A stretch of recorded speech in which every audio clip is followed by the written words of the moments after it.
Oh my god. Well, here's what happened.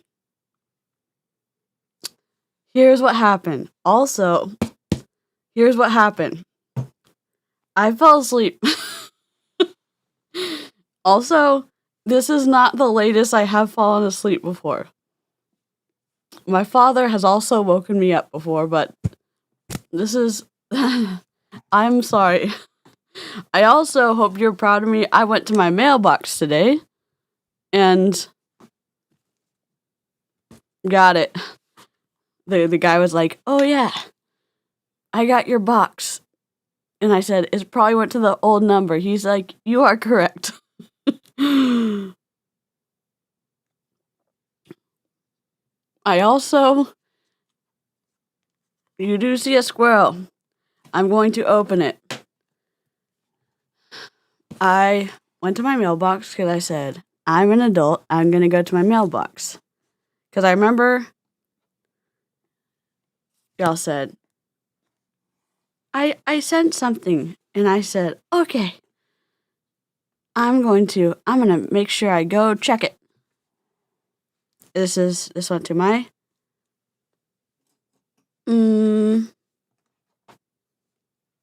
my nice little... Yes. It's a little squirrel with an acorn, then another acorn. It says, please handle with care. It was my old number, and then he wrote my new one, 204, on it. He's like, oh yeah, I remember this one. How are y'all doing? I also have a question about socks. I know y'all are so excited about that.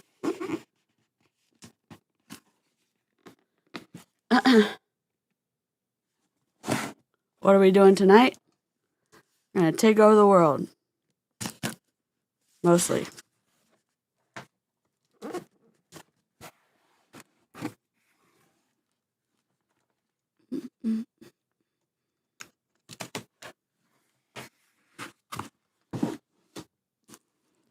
Giggle trig is much...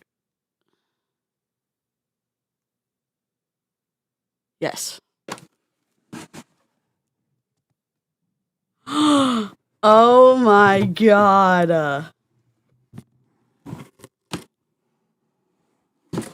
Look at this squirrel.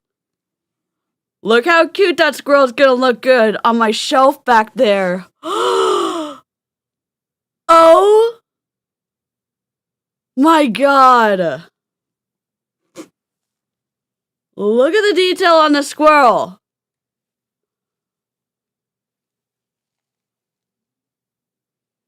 Oh my god. Top down, top down. Top down, top down. Oh my god. Look at the squirrel. Oh my god. I'm gonna have to fluff up the tail. Look at it. Look at this cute little acorn. Look at this little chunk. The hips of a lifetime. Oh my god. Look at little eyelashes. Oh my god. Thank you, Brianna. Oh my god. Okay, there's more in the box. It's a herringbone squirrel. Oh my god, it's gonna be able to sit there because it's heavy on the bottom. Oh my god. Cute! I'm putting it back there. Oh my god! The texture is great. The texture on the tail isn't one that I would love to touch all the time, but the herringbone? Cute! Look at little eyelashes. Cute! You know those squirrels that have the cute little hair? Cute!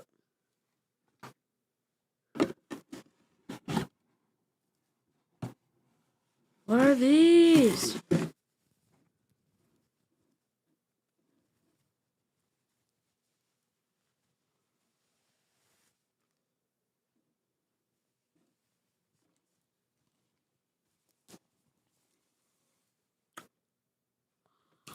Oh my god! Cute! There's protective saran wrap around it.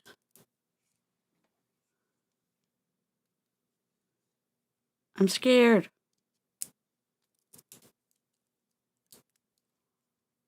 Oh my god!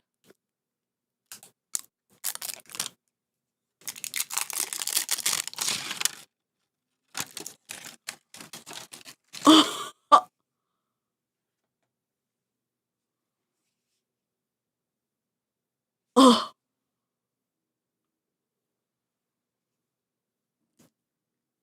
Oh my god. It's a wooden acorn.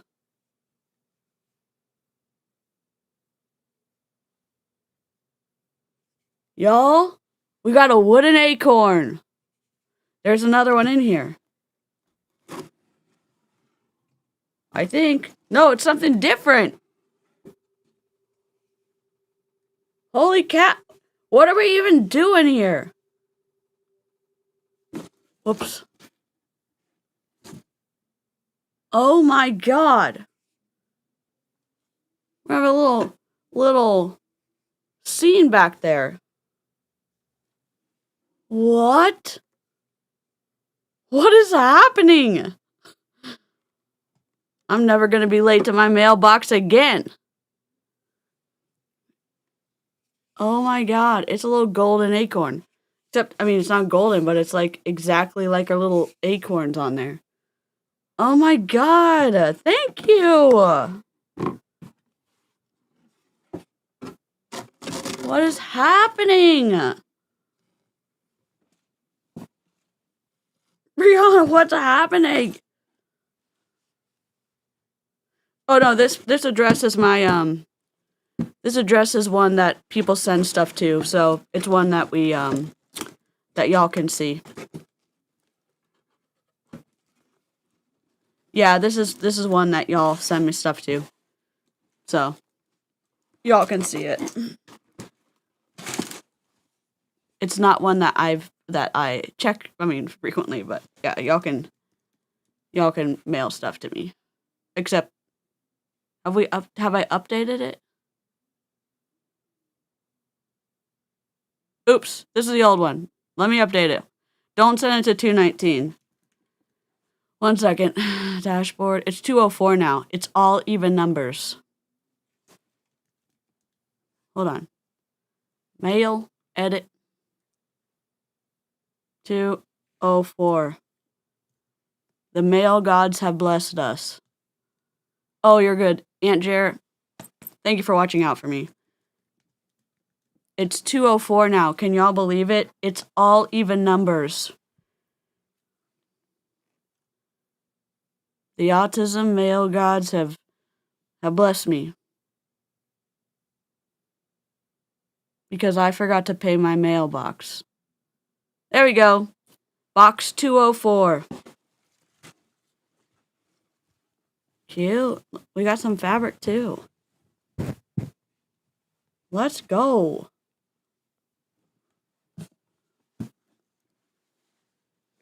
Rihanna probably is like, she's never going to check her mailbox, so I'm going to skip this live stream. A strong number.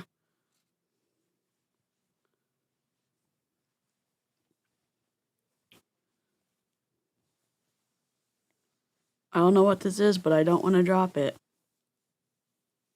Cute! It's a whole little scene. It's a little candle! Oh, I can practice lighting candles now. Cute!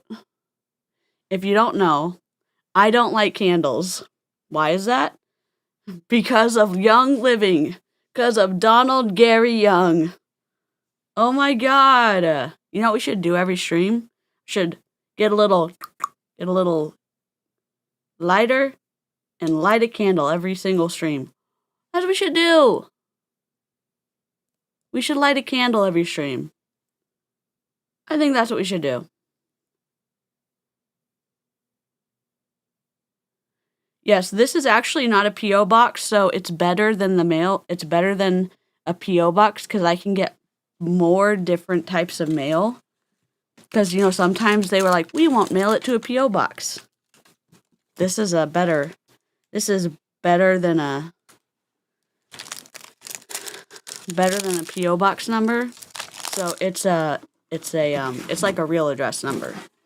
So it can be a business number. So it's a mail room. Get a candle. Oh, I get an electrical one. I'll do that. Sarah, you're so smart.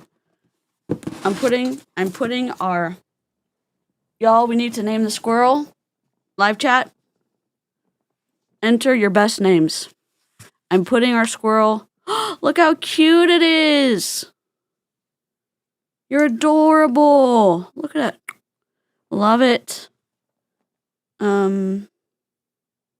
Uh-oh.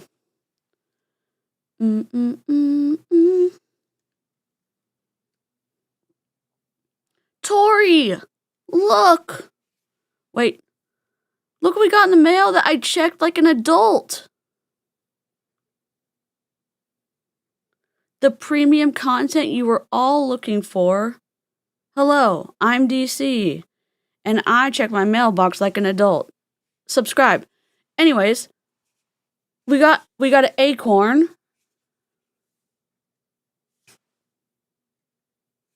Okay, hold on. You little chicken nugget. Just focus for me. Okay, we got an acorn.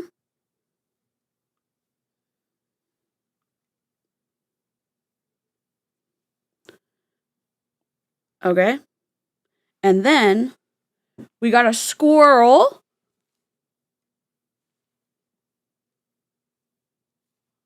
With a tail. Well, I mean, squirrels have tails, but like, Look at the chunk, okay? And a little acorn and eyelashes, okay? Exposure, automatic. Okay. And then we got a frog candle. And we're going to light it every time. And we're going to get a little like electronic lighter. And we're going to say, fuck you to Donald Gary Young. YouTube, don't even hate us. They want it to be chocolate. And we can... Jessica got me some chocolate for my birthday. You know what? Look! Oh. Wait. Wait. Okay. We're gonna let you live right there, because you're brown. Cute. Look. This little frog can live under the mushroom. Cute. Okay. Oh my god. That's my mushroom lamp. I'm gonna have to go to war with FedEx tomorrow. Okay. I've been out of multi-level marketing since 2022. Bless. Bucky. Oh, I love that. She may misremember. Wait, Brandy Deli, misremember milestone? Becca, welcome back. I think that happened earlier though. Sparrow and Pop-Tart says hi. Sparrow. Wait. Tell me when Sparrow comes back, because I'm about to listen. Brandy Lee. I'm gonna even, well, should I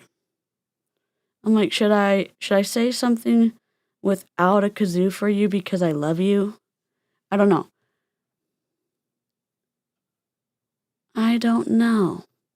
Wait, Sparrow has to come back.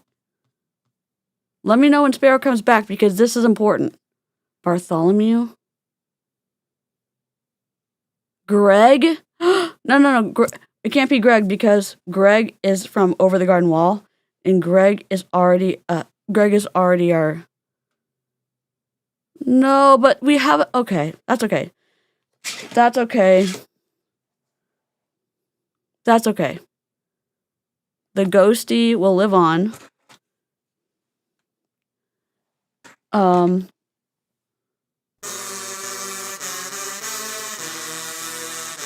This is for you.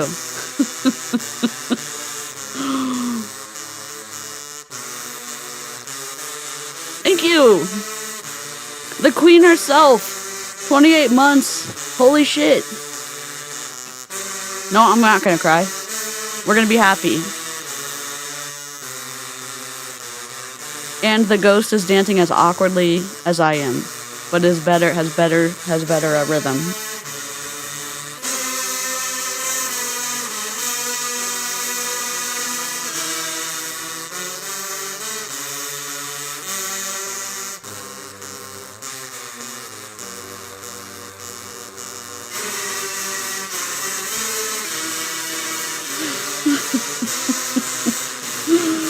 Oh my god.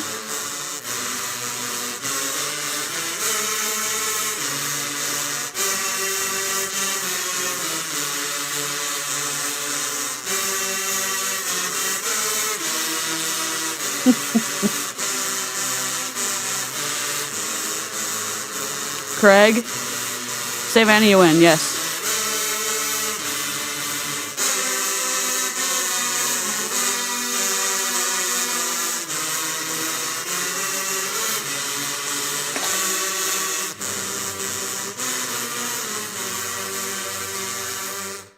Thank you so much, Brandy Lee.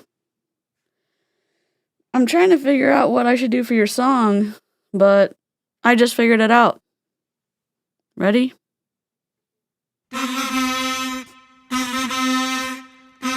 You're welcome.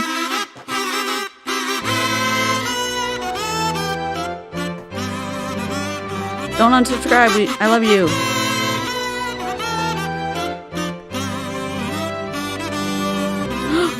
Sherlock?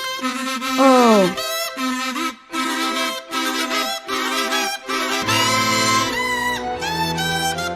Oh no, Brandy Lee, you won't be able to come back for the Arbonne stream because you're gonna unsubscribe.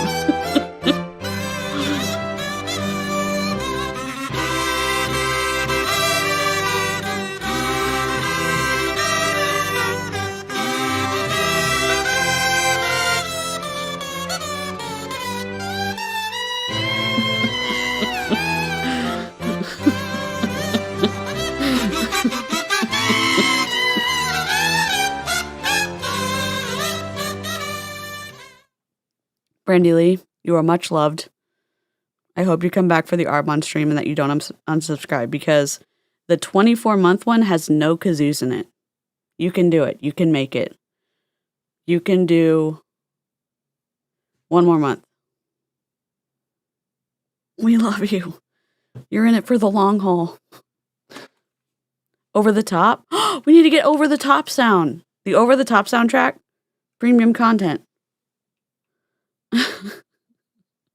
Oh my gosh, you haven't scared me away yet, despite the best attempts. Also, my win for the week, I accidentally walked into a Catholic school for yesterday's PD day and didn't burst into flames. Oh my god, that's incredible. That one's gonna last you till the end of the year. Holy shit. Oh my god, Detective Nutterbutter? Oh my god, I love that, Mel B. Detective Nutterbutter. Oh my god, I love that. I love that.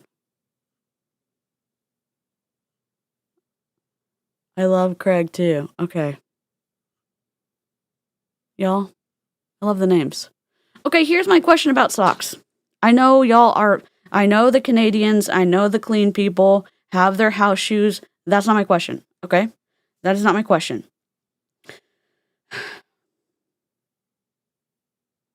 It's a pants and socks question, okay? Do you put your socks on first before you put your pants on, or do you put your pants on before you put your socks on? Oh, I need to do a poll. Don't answer that question yet. Okay? Don't answer that question yet. Don't answer that question yet. It's going to be a poll. Do you understand the question? I'm sure you will because I'm going to do a poll. What has that to do with the stream? I don't know. We're talking about Raymathy today.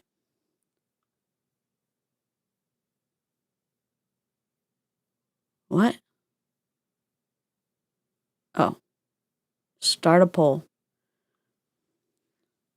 Pants and socks. Do you put your pants on before socks? Do you put your socks on before pants? Uh-oh. Before.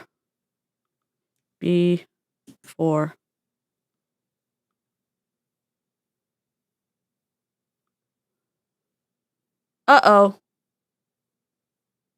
Okay. Tori, thank you.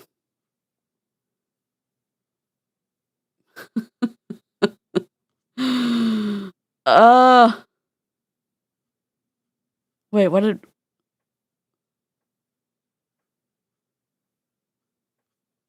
Detective Nutterbutter wins. The leggings count. Anything that goes on your pants that don't get you arrested because you have to, whatever doesn't get you arrested when you go out in public. Shorts count. Anything where you have to wear socks. Pants on before socks. I am strange then. Because I don't want my feet touching my pants. The texture.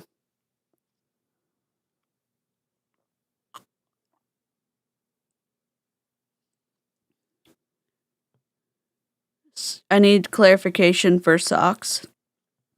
What do you mean? What do you mean? What?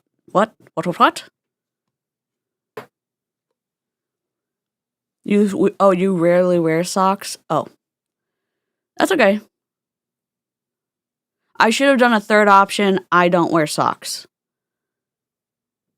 I honestly depends. I like the long socks I put on before pants, but short socks I can put on after.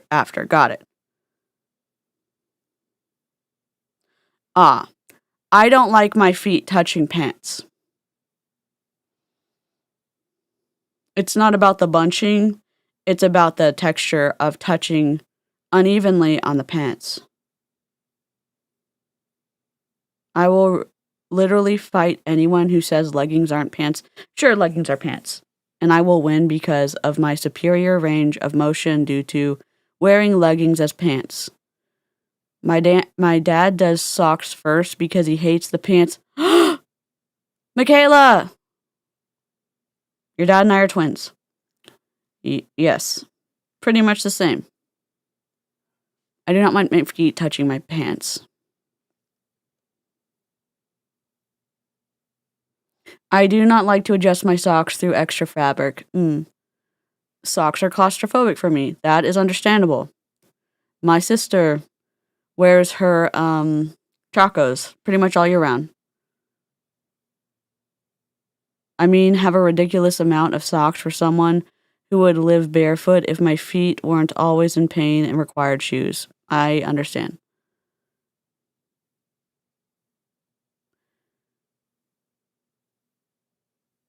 I wear only one type of socks because lots of socks I can't wear because of the texture of those socks, but I find the right kind of socks that aren't the wrong texture.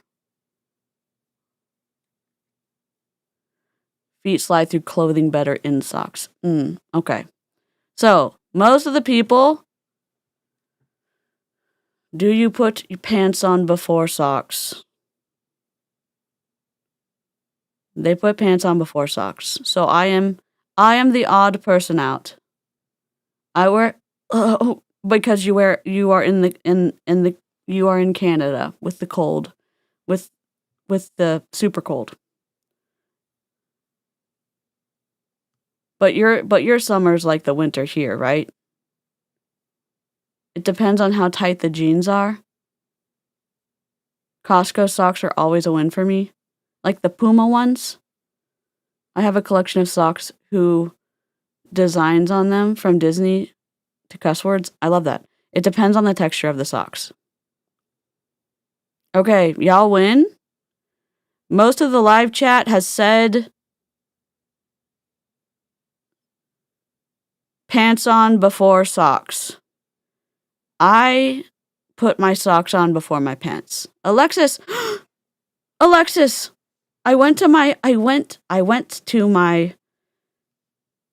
mailbox today, like an adult, and someone sent me something last week, and they sent me a huge squirrel and a wooden acorn and a frog that is a candle, and I'm going to get an electric lighter, and we're going to light it every live stream. Not members only, but public live streams. And not this live stream because I don't have a lighter. Because F you, Donald, Gary Young.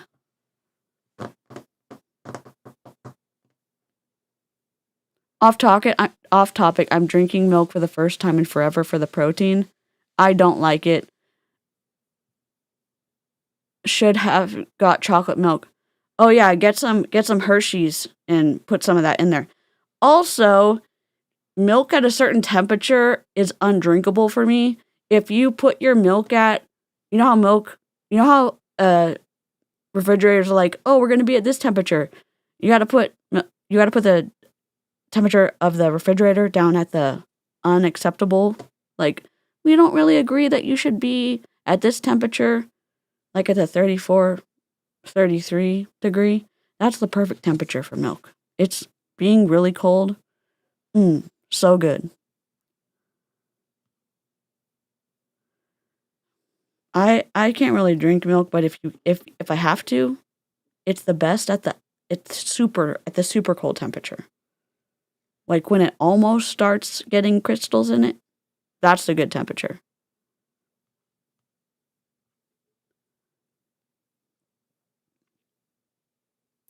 Oh. What? How does it do that where you live?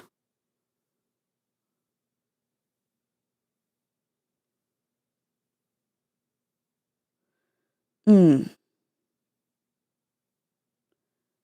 Interesting. Oh, very, very interesting. Live chat, let me ask you a question. Who knows who Raymothy Higdon is? Ray. Who knows? If you watch Julie Anderson, the force of nature of X rank maker, anti-MLM,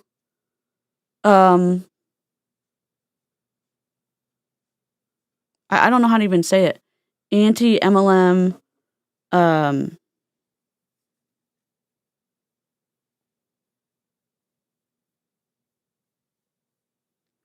war criers,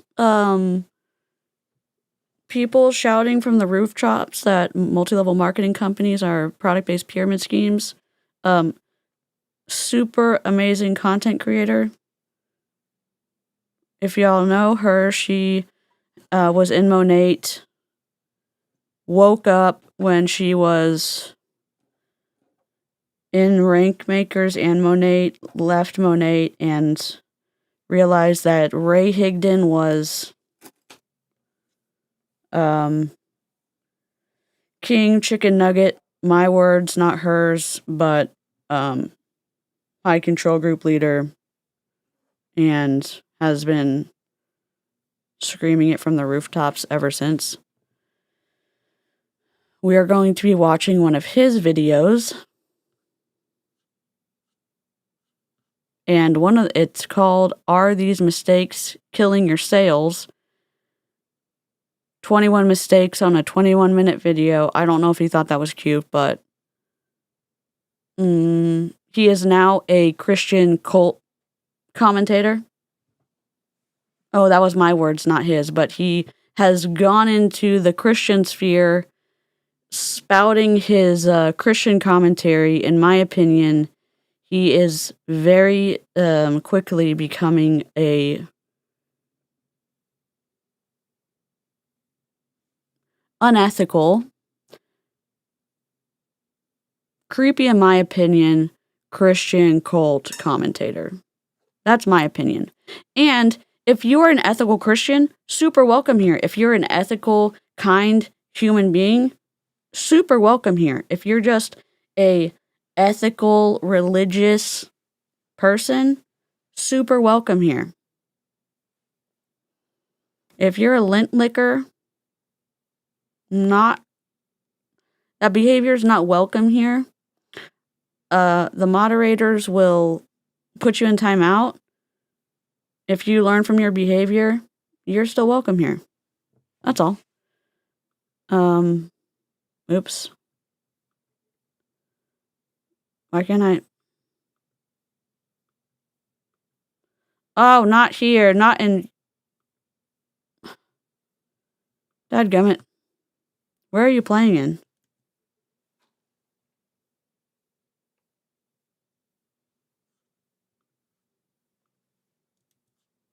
What the?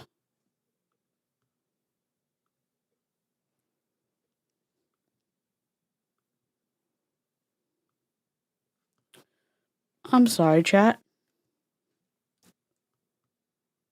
And these are where you're an idiot.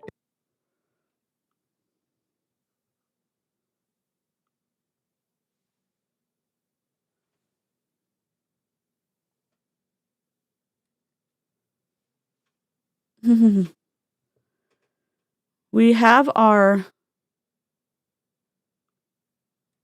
do have our companies picked out up until Thursday. If you are an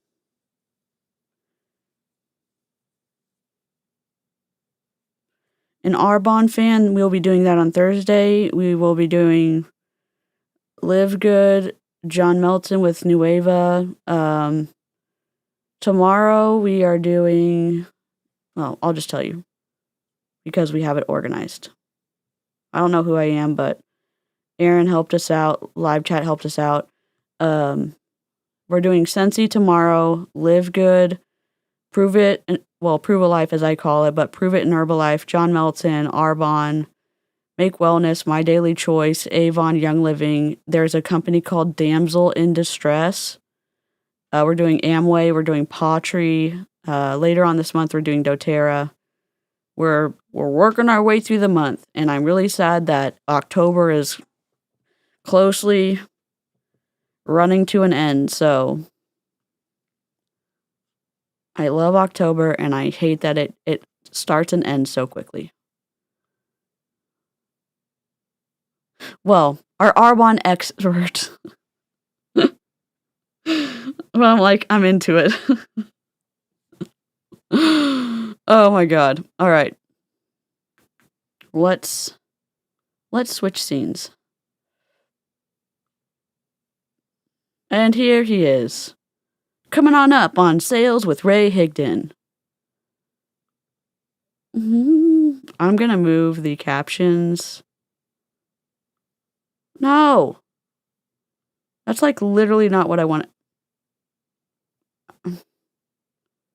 And these are not to condemn you. These are not to say, here's where you're an idiot. It's to help you have awareness. It's to help have you.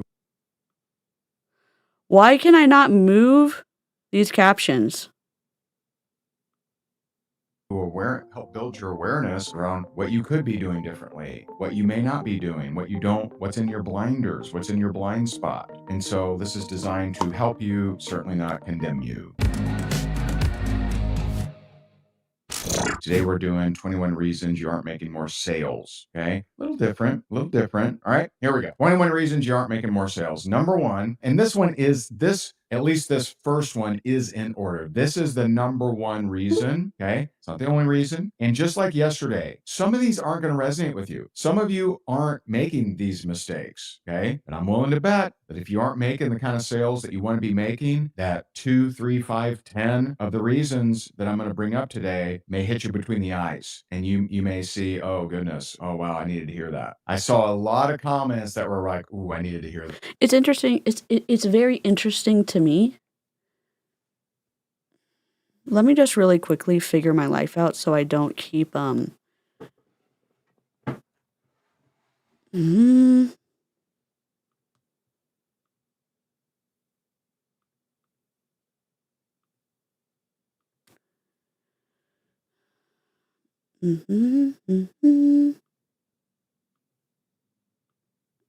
No, that's literally not what I wanted to do.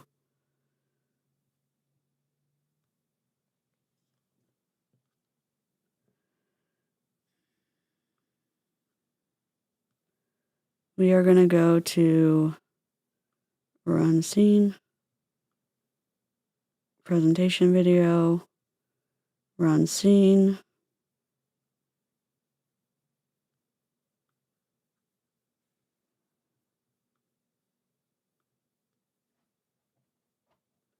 It's interesting that whenever, and Ray does this all the time, when something's meaningful or when something is going to be impactful, he literally talks about the impact it's going to make. It's going to be so forceful. It's going to hit you in the head. It's going to be so aggressive. And it's that's not how all people learn. And people don't have to be hit with something for people to learn about it. And it seems to be the only way for people to grab something. And Ray is the person that can go from being to being so in your face. It's very, I would say, scary. Maybe he's not like that anymore. Maybe he's not. Savannah said, I'll never understand how he has such a huge audience. He's monotone, boring, and not a good speaker. Yep, he's like this. He is monotonous until he gets very angry, and he can go from being monotonous to being very scary, and it's wild to see. He did it on one of Aaron's videos, and he might have even done it on Julie Anderson's video. And I don't recommend going and seeing it, but if you want to know what I'm talking about and wanting to verify what I'm talking about, there's just a trigger warning before you go and check it out, because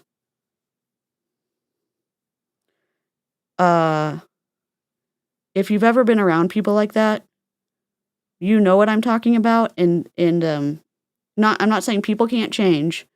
I'm just saying this facade that he's presenting here isn't the true. I would say it's not the true picture of who he is behind closed doors.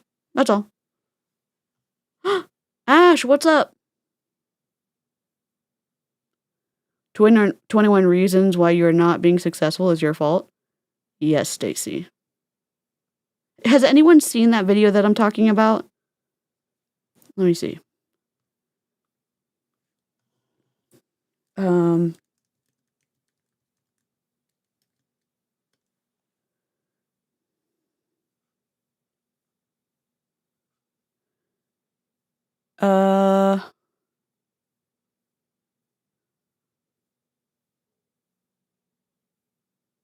Aaron's done a few videos. It might be exposing rank makers with Julie Anderson and Jennifer Rahala. It might. Oh, wait. No, it's this one. Cognitive dissonance and rank makers. It might be this one. Where his face is like this. This is a TW.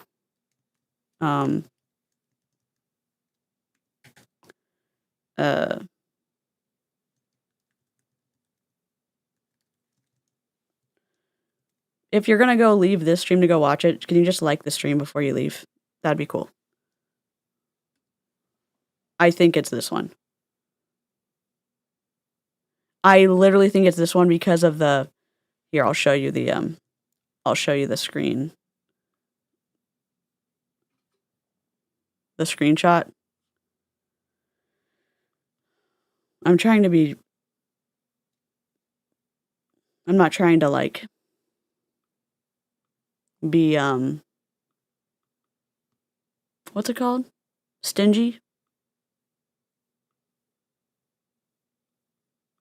I truly think it's this one because of this face. When he does this. He goes from this, what we're watching now, that face that we see right now, to this. I think. I could be wrong, but I think it's this one. I'm pretty sure it's that one. But you can keep looking, because Aaron's covered him a lot. And I can ask her later which one it is. But. Okay.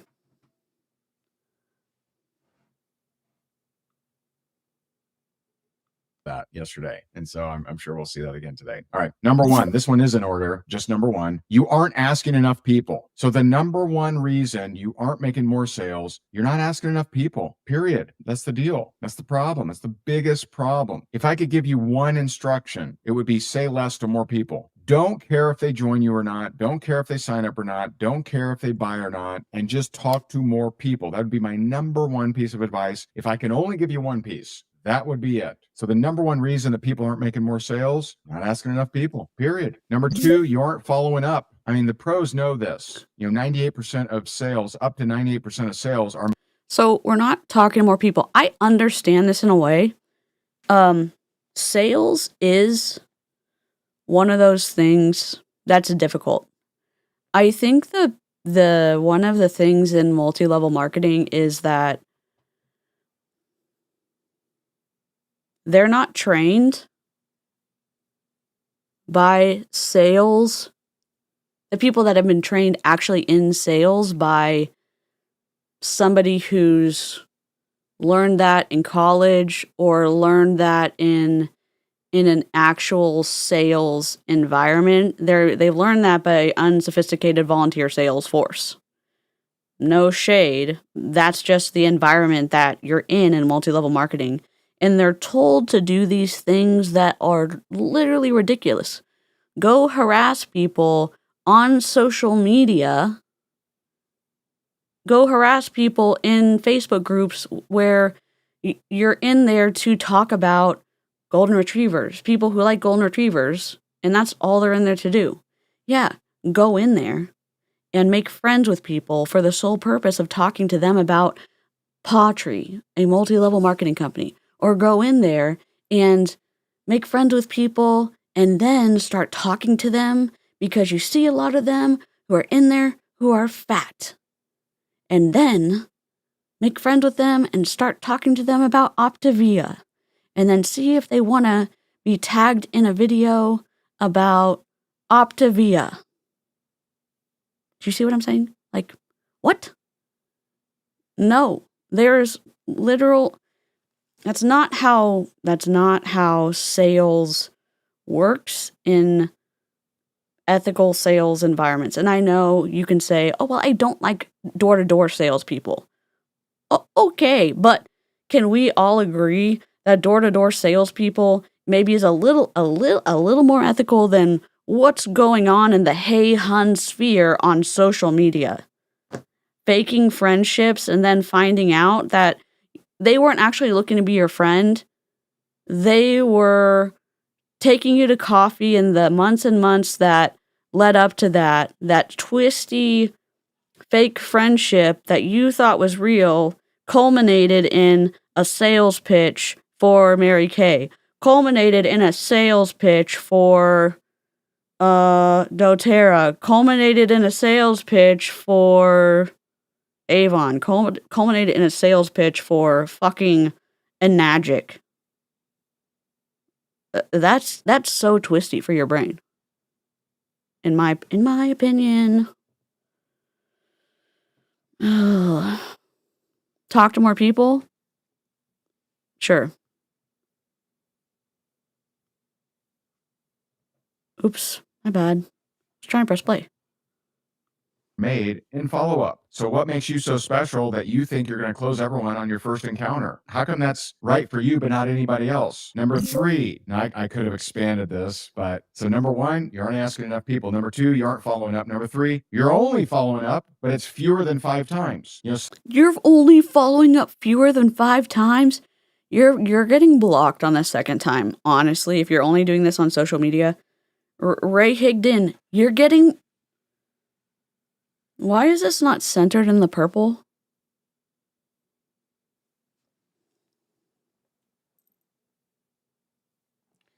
Sir? Sir? What is happening here? Where's my ruler? Does it matter, DC? Does it matter?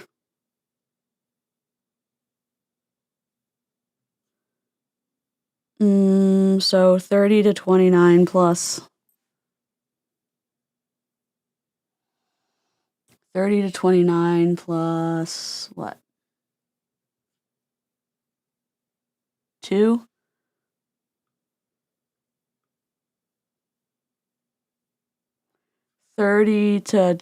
Oh wait, it's way far. 32 to 29 and a half plus 2. Doesn't matter. Ray Higdon's just way richer than I am, so I'm just a hater. More than 5 times? No, I don't want to buy a Enagic. I don't want to buy a $5,000 water system. No, I don't want to buy a Enagic. I don't want to buy a $5,000 water system. No, I don't believe that a $5,000 water system is going to cure me of cancer.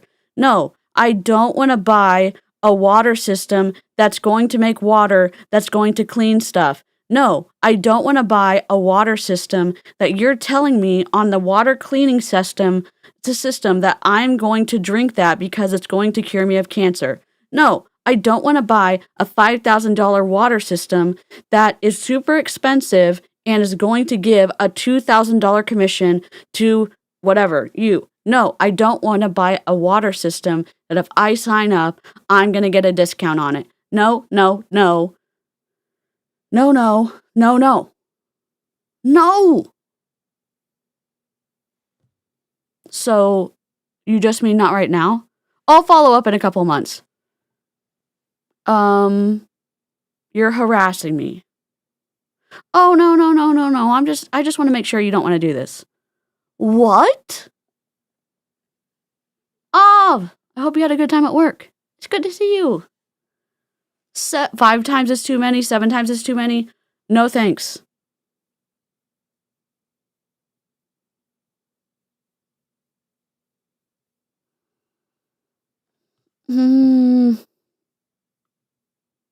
Some of my best reps came in after telling me 6 or 7 no's. So one of the big reasons is maybe you are following up. Maybe you are. Are you following up more than 5 times? See, as soon as I say that, there's a percentage of you that will automatically think, well, I don't want to bother people. I don't want to chase bug or be desperate. I don't want to hound people, because you're drawing the number of follow-ups with some kind of annoyance. That just means you don't know how to follow up. You don't know how to follow up.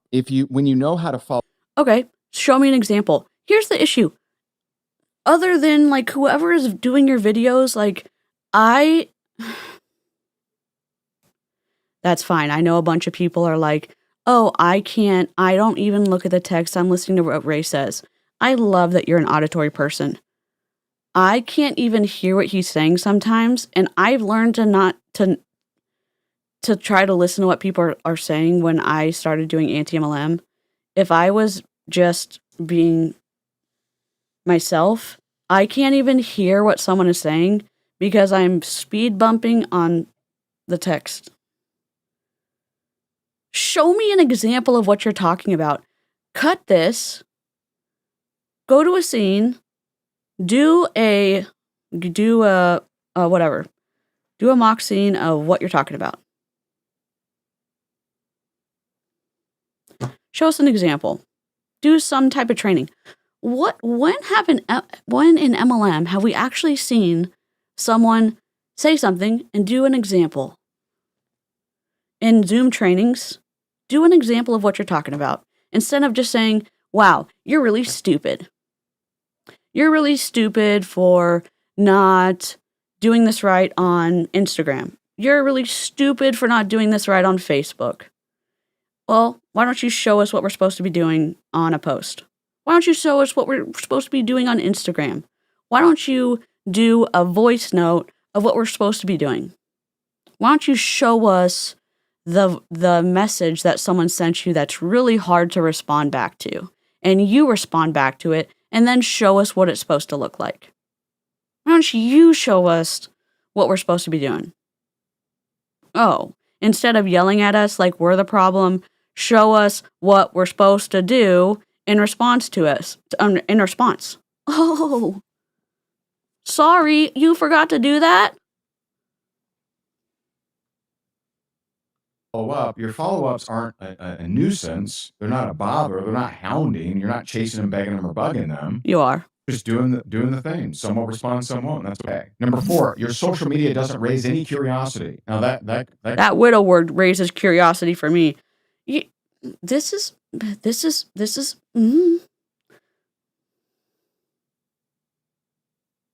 Your social media doesn't raise, okay, I'm interested, soft return, any curiosity.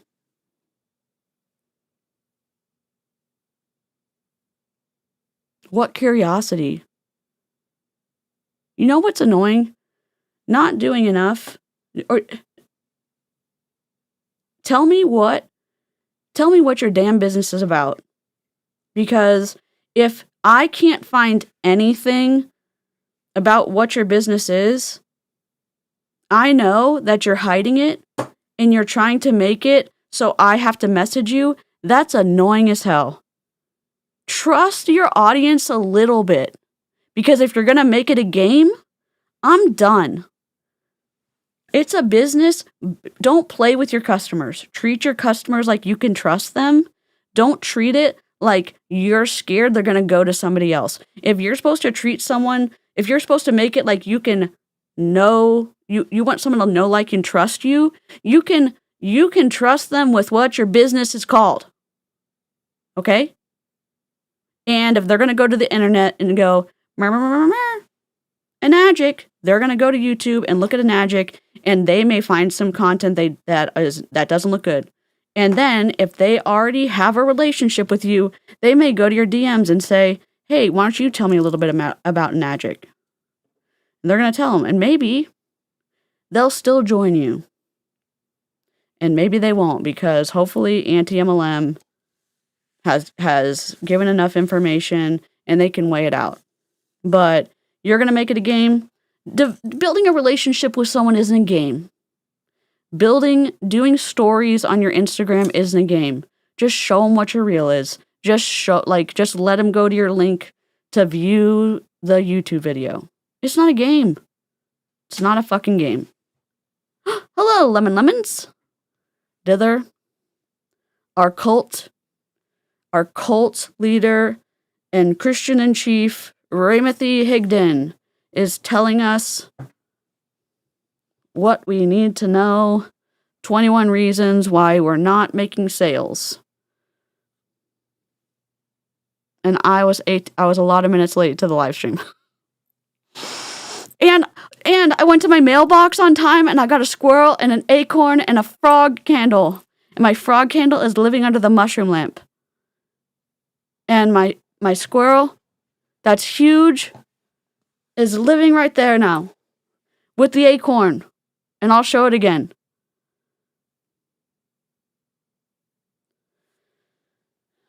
I showed it in the beginning, so if you want to rewind it, you can see it too.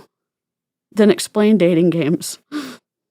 Could be a whole host of things. That could be either you only post things that are trying to sell something, or you just don't post anything. You just post pictures of your family. So there's literally no chance that anybody will ever buy your thing or join your thing, because you never talk about anything that would even lead them to that conclusion. Or you make the opposite mistake, where all you talk about is what you have for sale, which leads me to number 5. Number 5 reason, this isn't in order, by the way. Number 5, you think what you sell is your brand. You think what you sell, I am shampoo, I sell shampoo, I sell ketones, I sell CBD, LMNOP, right? That's not a brand. Your brand isn't what you sell. Your brand is, who do you help? How do you help them? And why should they listen to you? And you don't have to be the expert, but it does help to be an authority. And an authority is someone who's experienced things. So some of you are an authority. Some of you are an authority around getting out of tough relationships because you've done it. Some of you are an authority of getting out of tough times because you've done it. Some of you are an authority of overcoming grief because you've been through it. Overcoming trauma because you've done it, right? That's an authority. You may not be an expert. You may not have studied it for years at a university or. I wouldn't say authority. I wouldn't say an authority. I would say someone who's experienced something. Authority to me means some type of piece of paper.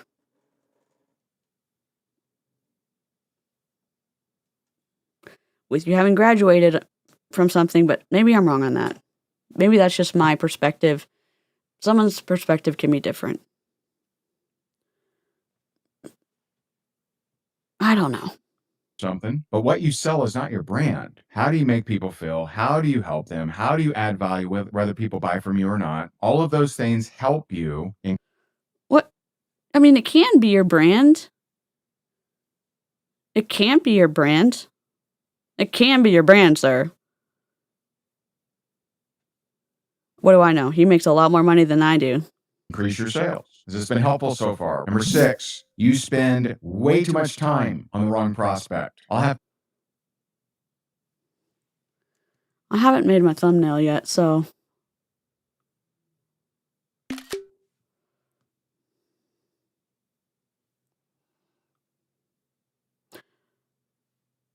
I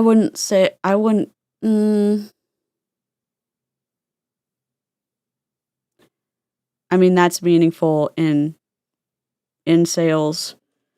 Would it be meaningful? Am I excited for you to spend any time on prospects and multi-level marketing? Not really. Are there MLMs where you actually are selling more than inventory loading? Sure. Is there inventory loading in Bomb Party? Yeah. Did we see that in Sunny D? Yep. She had to get through $60,000 of product before she went to Rise, because obviously she needed inventory to sell.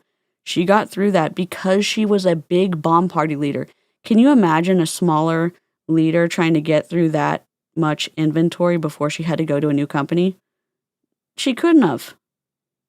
She couldn't have. Can you imagine what that message told people in Bomb Party? Oh, people are going to be able to buy my inventory if I decide to leave. Probably not. Just because Sunny was a big leader doesn't mean that other people are going to buy that. But she had so much inventory. $60,000. So she was selling a lot, but she had a lot of inventory. How much money was she actually making? I don't know. Allegedly, in our opinion. Insert disclaimer. Yeah. I've been lurking for a few, and the reason they tell you what you are doing wrong but not how to fix it is because obviously that's another level of training you have to pay for. Yep. Good point, Jessica. I need to make this a little bit darker today because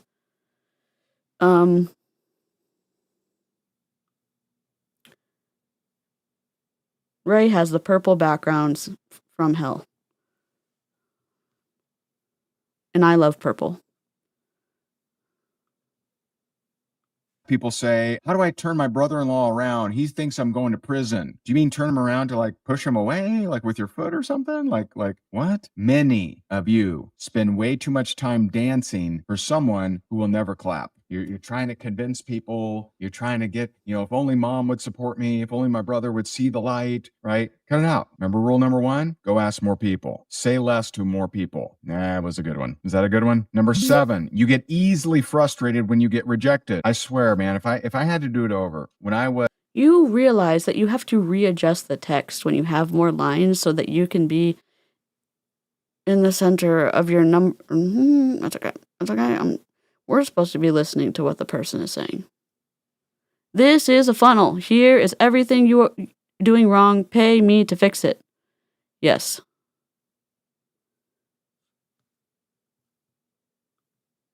Yes, I might have messed it up if this had been echoing. I'm sorry. If this has been echoing the whole time, I'm so sorry, guys. I'm doing my best. If this has been echoing the whole time, it's my fault. His audio is not that bad. I'm so sorry if it's been echoing.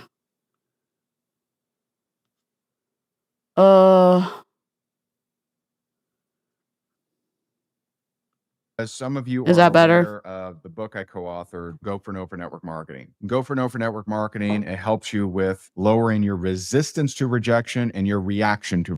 I was trying to fix it, but I'm sure that I didn't. I'm sorry, chat. Thank y'all for telling me. We were on members only earlier and I wasn't wearing my headphones. Shit. Rejection. I swear, I wish that during that stint of 6 months where I went for 20 no's a day. Sorry. By the way, month 7, I became the #1 income earner of that company. During that stint of 6 months of going for 20 no's a day every single day, I wish I had like a heart monitor, some machines hooked up to me so you could see my reaction to rejection. It was nothing. There was no reaction. Hey, are you open to take a look at what it is that I'm doing? No. Okay, cool, no problem. Do you know anyone that does want to make some money? There's no there's no right there. Yeah, he has better audio. It was my fault. I hate when I do that to y'all because of my sensory issues. I hate doing that to you guys. It's interesting that Ray didn't develop more empathy from his earlier days in network marketing for that television thing that he made that Julie Anderson reacted to, because he was awful to those contestants. He came with no empathy to those contestants. He was just the epitome of mean, not of somebody who was trying to put people in positions where they could learn and grow. He was putting people in positions to be embarrassed. He was putting people in positions to fail. He wasn't putting people in positions to be creative and to figure out how to sell and think their way out of problems. He was putting people in positions where he got to still be the king and they still got to be the peasants. And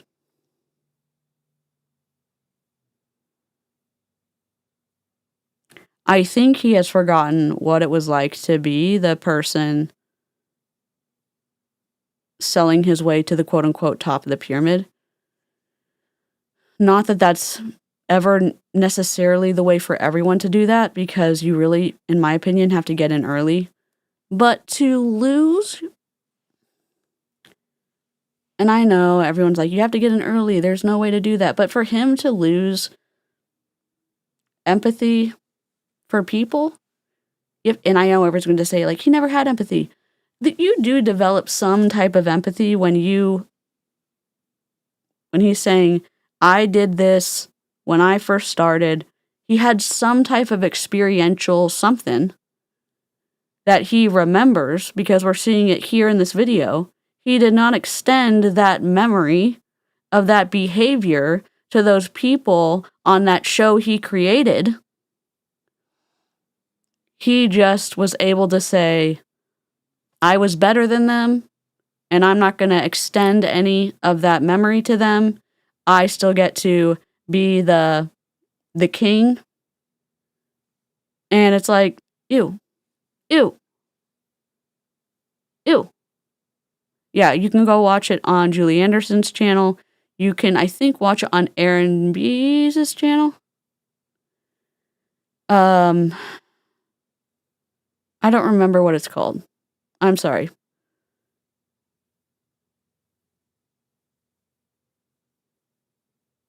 I apologize. It's not that I'm trying to, like, gatekeep. I just don't remember what it's called.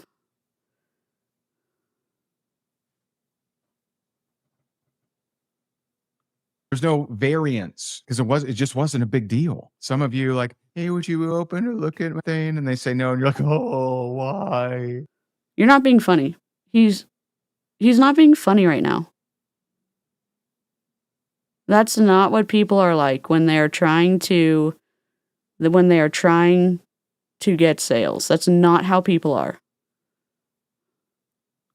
Where's the ice cream? Play to win. Your ice Play cream to with your win. tears. Cut it out, man. Cut David it out. It's got it. not a big deal. Play to win. So what? I know a guy that he shared his story. I thought that was so impressive. I loved it. The first 100 people he went to told him no. He got 400 no's before he got a yes. And by the way, he was sharing this on stage as a $2 million a year earner. How many of you would have gotten past the 20, the 30, the 50, the 70, the 110, the 200, the 20 no's in a row? How few would have made it to 250 no's in a row, 290 no's in a row, 310 no's in a row, 370 no's in a row? How many of you would have made it to 399 no's in a row?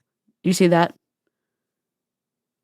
Do you see how it went so seamlessly from his tone? Here, we're at minute 6:11. Not that you can change, but do you see how naturally he's talking right now? I'm going to go to the beginning again. All right. We're at 6:11.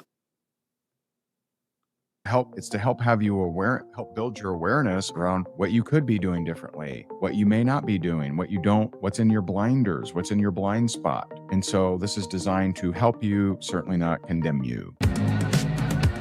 Just wait. Today we're doing 21 reasons you aren't making more sales. Okay. A little different, a little different. All right. Here we go. 21 reasons you aren't making more sales. Number one, and this one is this. At least this first one is in order. This is the number one reason. Okay. It's not the only reason. And just like yesterday, some of these aren't going to resonate with you. Some of you aren't making these mistakes. Okay. But I'm willing to bet that if you aren't making the kind of sales that you want to be making, that 2, 3, 5, 10 of the reasons that I'm going to bring up today may hit you between the eyes. And you may see, oh goodness, oh wow, I needed to hear that. I saw a lot of comments that were like, ooh, I needed to hear that yesterday. And so I'm sure we'll see that again today. And I don't know him. I watched a lot of content. I don't know him.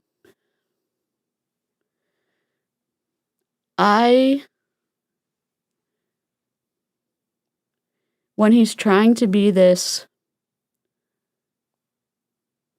the demeanor of this being quiet and calm, and I'm the gentle, we're going to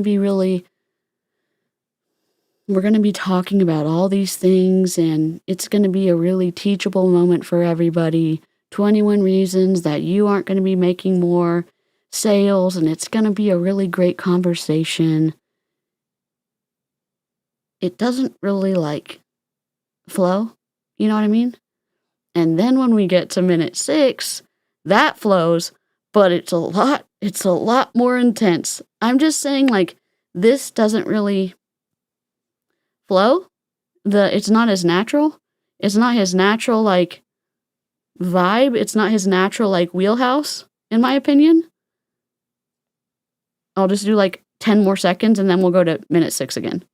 All right. Number one, this one is in order. Just number one, you aren't asking enough people. So the number one reason you aren't making more sales, you're not asking enough people, period. That's the deal. That's the problem. That's the biggest problem. If I could give you one instruction, it would be say less to more people. Don't care if they join you or not. Don't care if they sign up or not. Don't care if they buy or not. And just talk to more people. That would be my number one piece of advice. If I can only give you one piece, that would be it. Okay. So we're going to go to 6:11 again. Well, we'll just do minute 6.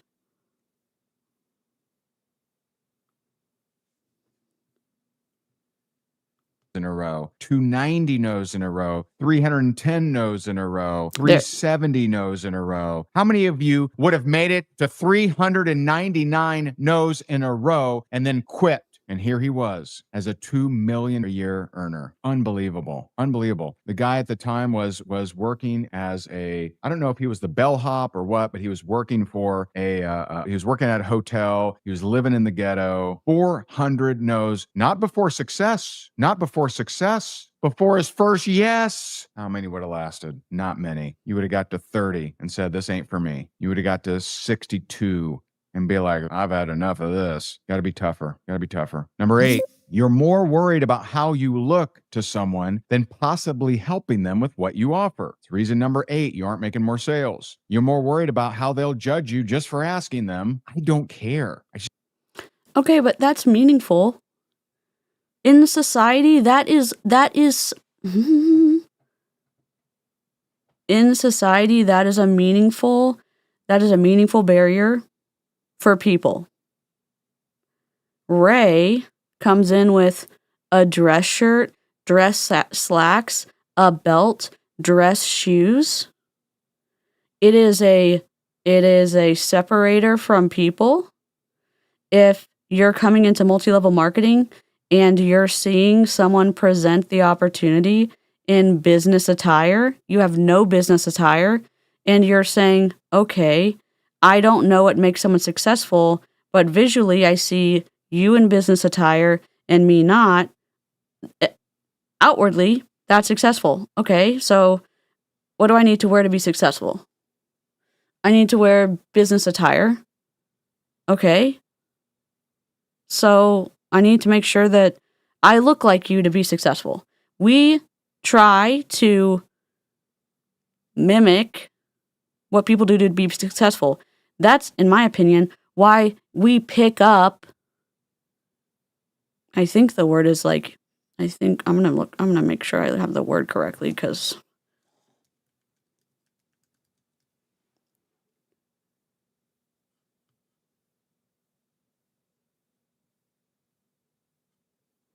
I was gonna say affectations, but I don't think that's the right thing.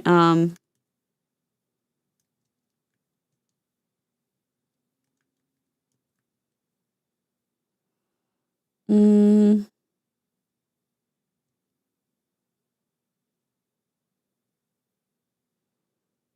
I don't know. It's something like affectations, like maybe it is like behaviors, the way people talk when they're around them, not as a way to mock them or not as a way to like take away their culture from them, but as a way to fit in or as a way for this to figure out how to good night learn how to be successful because like they're trying to figure it out because people in multi-level marketing suck at teaching how to be successful. Sure, I think that number 8's bullshit in my opinion. Just don't care. If I ask someone and they're not interested, cool, no problem. Great. Number 9, you don't believe in what you're selling. I can't help you with that one. If you don't believe in what you're selling, then you would have to be a liar to go and sell it. Now, here's the thing. Maybe Then leave. If you're listening to your upline continue to say, well, just do it. Fake it till you make it. You've heard this in MLM. Then leave. you're in a company and you didn't get the result that some other people got. Okay. Well, you can still believe in it if you dig in enough and hear from other people that did get a result. Nope. Like a lot of times people say you got to be a product of the product. Okay. I prefer. Ray, you chicken nugget. Did you hear what he said? Okay, we'll rewind it. We'll rewind it.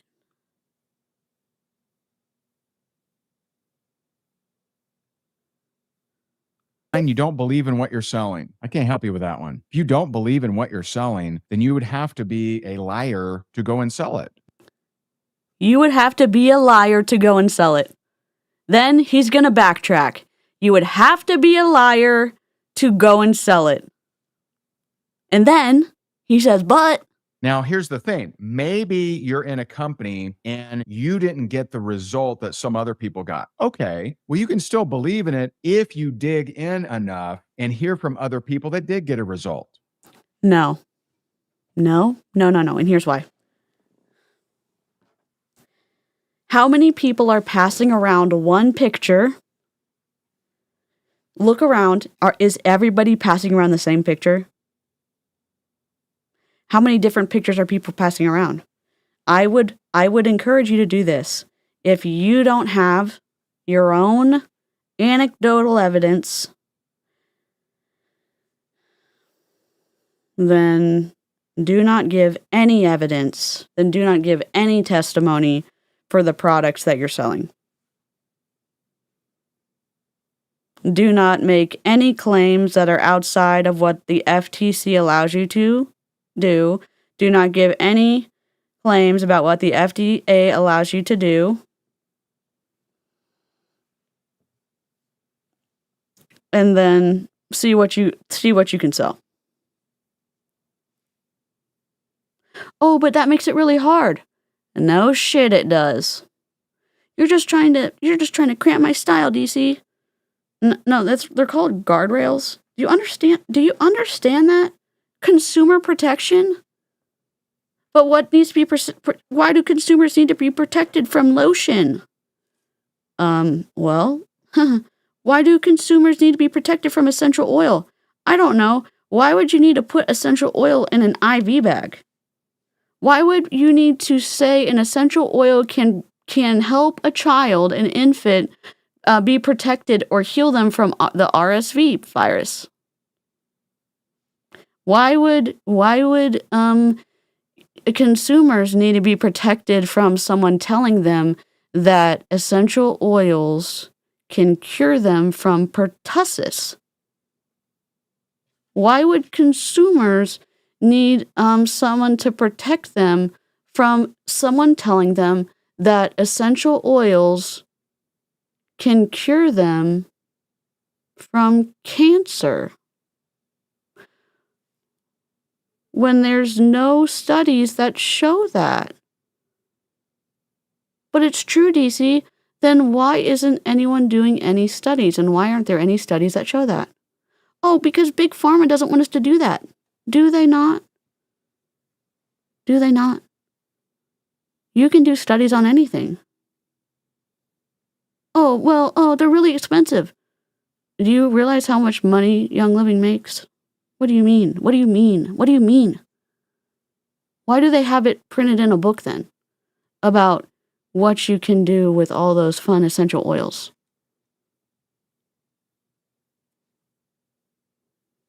Hello? He's saying, then, well, I'll repeat it again. I'm sorry. I'm not trying to play it over and over and over again. I'm not trying to say that I'm not trying to be condescending. Oh my God, it's a whole playlist. Like a lot of times people... It's a whole damn playlist. Oh my God.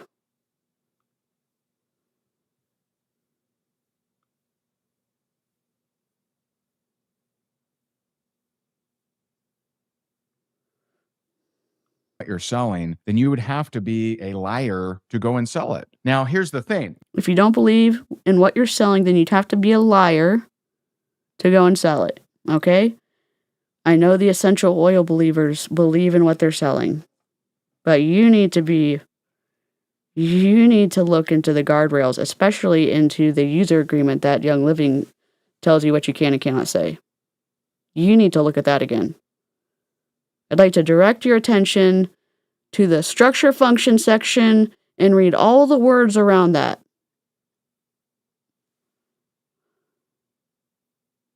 I get it. I get the Big Pharma stuff. I'm saying it's not a conspiracy that you can do studies on anything that you can pay for. You can do studies.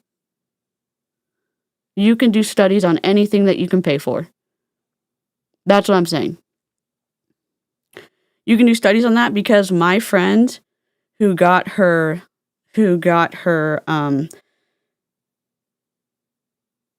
doctorate in bioinformatics with essential oils, who did her whatever, I don't even know from like, I don't understand everything she did. It wasn't from a woo-woo university, if that makes sense. Like, I'm not going to name the university because I'm not trying to release the hounds to go bother a university. I'm just saying you can pay. Young Living could have paid for studies on anything, is what I'm trying to say. And yes, there's issues, and also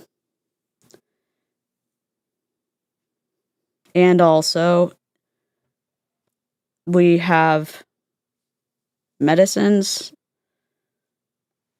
Multiple things can be true at the same time.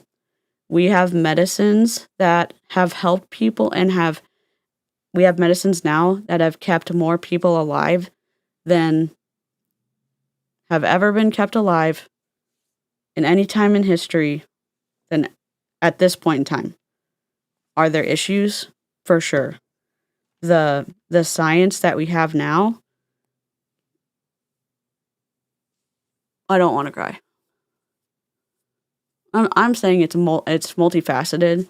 I'm saying that the science field is complex. I'm saying that I think it's multiple. I think it's multi-complex. And it's emotional for me because I was stuck in Young Living for a chunk of time, and it wrecked my brain. And I'm trying to unwreck my brain, but being in Young Living was awful. As I've gotten out of it, and as someone now who depends on medicine and who is denied medicine and who got surgery that has helped me, and I have medicine that helps me, one that medicine that has literally saved my life, and medicine that keeps me able to mostly function, not in the same way that other people do, but I'm saying it's complex. It's very complex, especially the cost of medicine. And some people don't get medicine because of lack of insurance, and some people don't get medicine because of their insurance doesn't cover it. It's a shit show. And how expensive things are because of big pharma and stuff. And also, I don't know. I'm not trying to ruin the live chat. I know Ray is a twisty person to react to, so I'm not trying to kill my channel. Maybe you're in a company and you didn't get the result that some other people got. Okay, well, you can still believe in it if you dig in enough and hear from other people that did get a result. Like a lot of times people say you got to be a product of the product. Okay, I prefer that. I like you being a product of the product for sure. But what about when you start? Do you just take, a few months off until you get a result? And what if you don't get a result? Some people come into network marketing and they don't have that deficiency that whatever that vitamin or whatever helps you with. And so you don't actually see a massive transformation, but there's transformations happening all around you. And so I prefer you being a product of the product, and of course, take your product, of course, but you come into a company and you're presented with 4 or 5 people that have used the product and gotten a great result, then great, go share based on their stories. Hey, I'm still taking it, but my friend Tony, this guy lost weight, or he's feeling great, got more energy. If he's not your friend, don't say he's your friend. Don't say he's your friend. And the grandkids, whatever. But if you just don't believe in what you're selling, then you really like to make your life hard. All right. I don't really believe in it, but I'm going to go out there and I try to shuck my wares. I'm going to try to tell people about it. I don't believe in it. You're probably not a con artist. You're probably not a liar. So if you don't believe in what you're selling, you're going to struggle. You're going to struggle. Number 10, you have an agreement. Now, this is a spiritual thing. You may have an agreement, and 2 of the very common ones are it's never going to work out, or it won't last. So an agreement is something that I'm not saying you agreed to it, but at some point in your life, you agreed to it, and it got set like a program. And the enemy has been using it to show you all the. If you are not in church, or if you didn't grow up in church, the enemy he's talking about is Satan. Like God and Satan, the enemy, and the devil. He's not talking about anti-MLM. He's not talking about, just in case you're wondering. This time, look, told you it wouldn't work out. I told you it wouldn't last. He's talking about the negative thoughts is the enemy whispering in your brain, that any negative thought, any doubt that is whispering, or you believe in your heart, or you hear in your brain, is the devil or the enemy, or the enemy's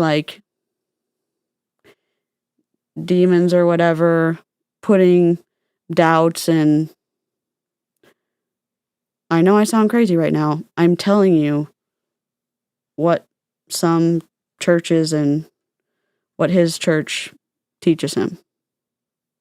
And so you have this filter of everywhere that you look, right? You see that it won't last. It's never going to work out, right? And everywhere you go, you see proof and evidence. I don't agree with all that he said, but Neville Goddard said, you'll always verify what you believe to be true. That's a powerful statement. Neville Goddard. Hold on.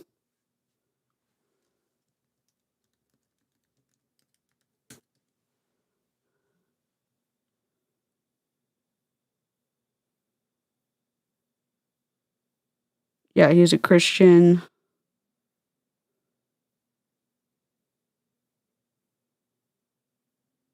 He died in 1972. If you don't understand the people that Ray is referencing, you're not going to understand his perspective that has changed.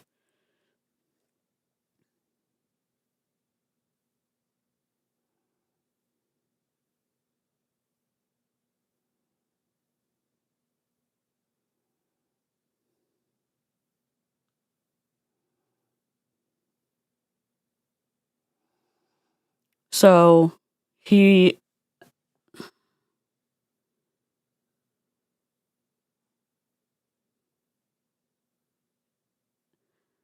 Neville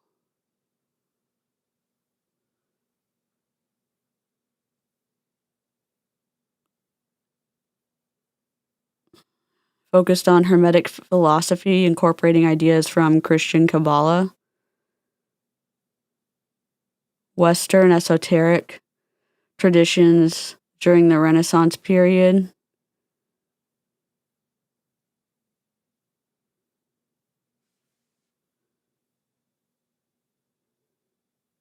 Hermeticism and Jewish Kabbalah.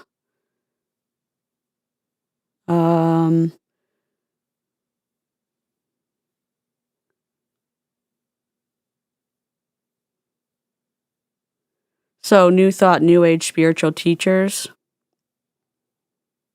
Oh.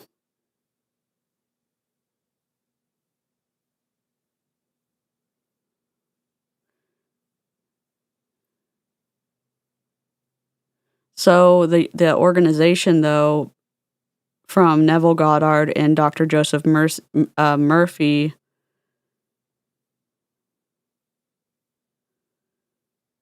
was very racist, and some people did not want to be associated with this racist organization at that time.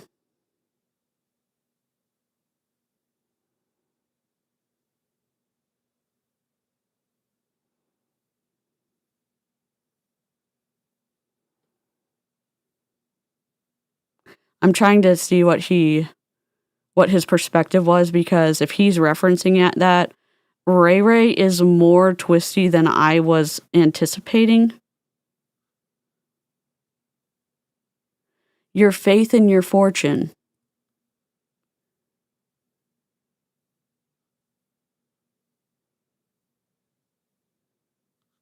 I'm going to have to look into this because this is twistier than I thought.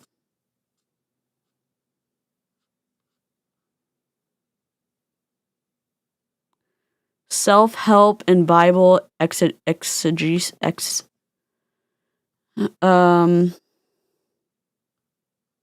Exegesis.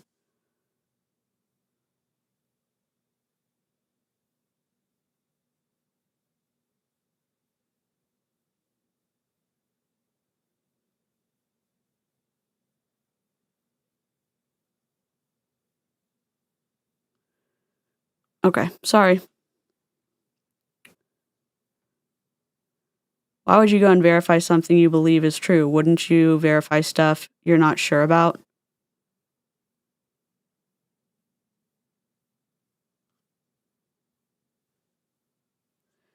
This is very concerning to me that he is, I mean, obviously, in my opinion, sorry, we know that he has taken a turn. Julie Anderson has brought up the twistiness of the connections that Ray has been being mentored by, okay? But Ray bringing up this guy, Neville, as one of the people that he's reading from is additionally concerning to me, because holy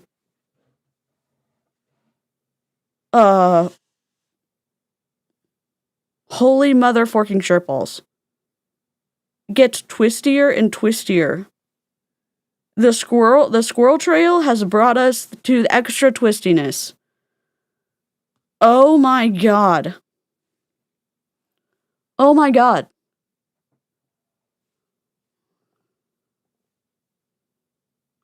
So if you believe that you suck, if you believe that it won't last, if you believe that people don't appreciate you, you will absolutely verify that through your eyeball. No. You'll see that. Here's the good news. The Nope. good news is you can thank God for breaking that off of you, and he will. I've helped. That I don't believe this at all. I don't believe this at all. Because I don't believe this at all. So victims bring evil upon themselves. Shut up. Shut up, you chicken nugget. It's even more twisty because people who believe in this type of stuff, if it is true, then victims who have been traumatized stay in their trauma because they cannot who cannot experience freedom cannot, because they cannot break it off themselves. One, because they have not, quote unquote, given it to the Lord, or they cannot, whatever, give it to the Lord to break it off. No. Nope. No, thank you. No. Nope. I've helped hundreds and hundreds of people with that. Nope.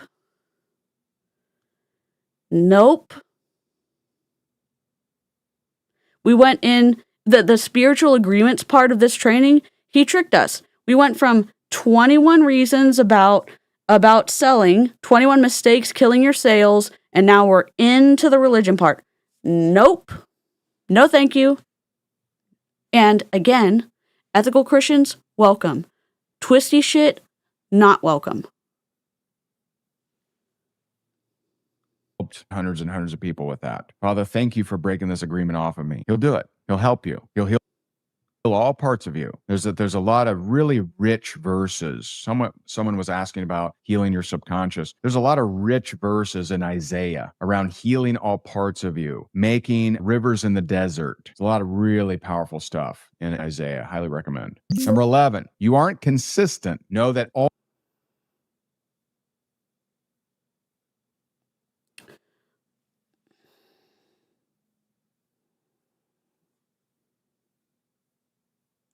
Can I just bring something up?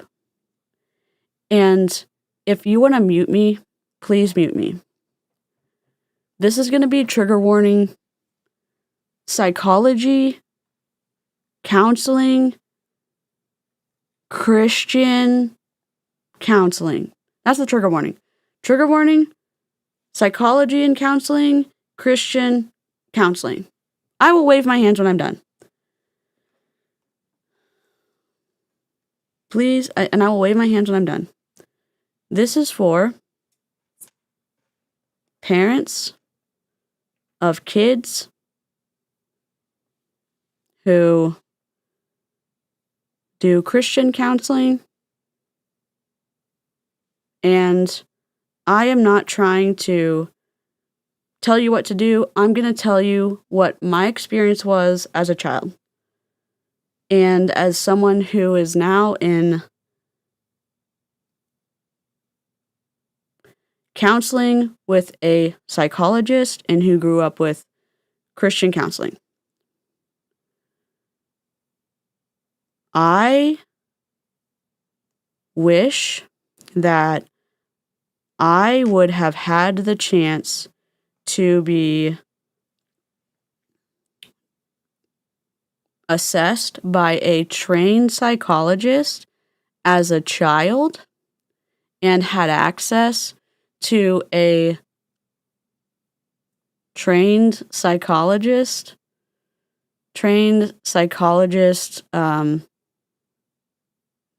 counselor as a child and as a teenager,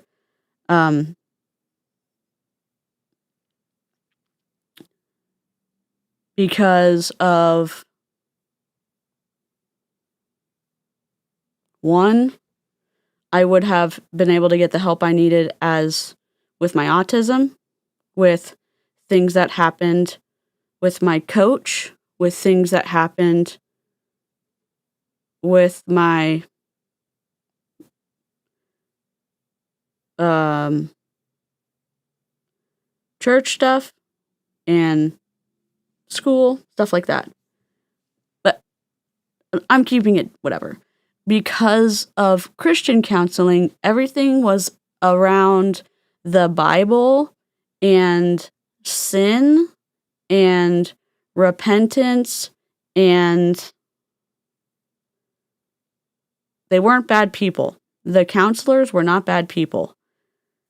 They were about being close or far away from God.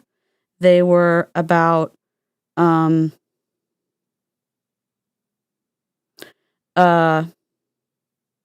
reading my Bible or not. They were about how I was doing with the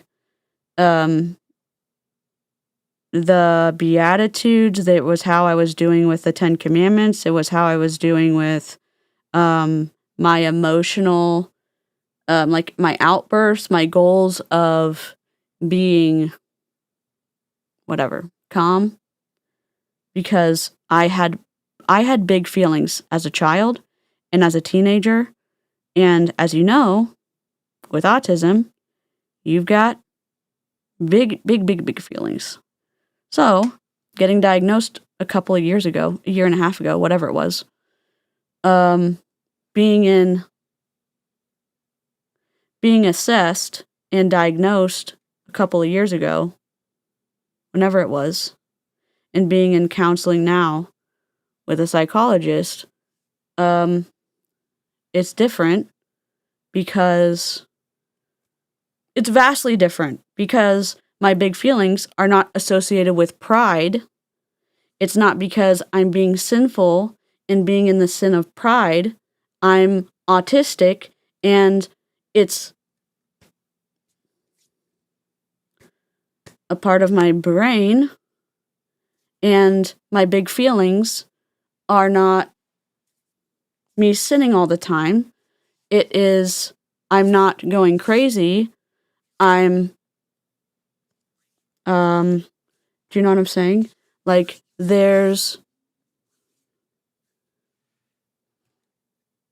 if you are considering taking your kids to, or if you're considering going to therapy, might I throw the idea into the ring of going with a psychologist, someone who is trained, not just a Christian counselor, but someone who is a psychologist. Okay, I'm done talking. The end.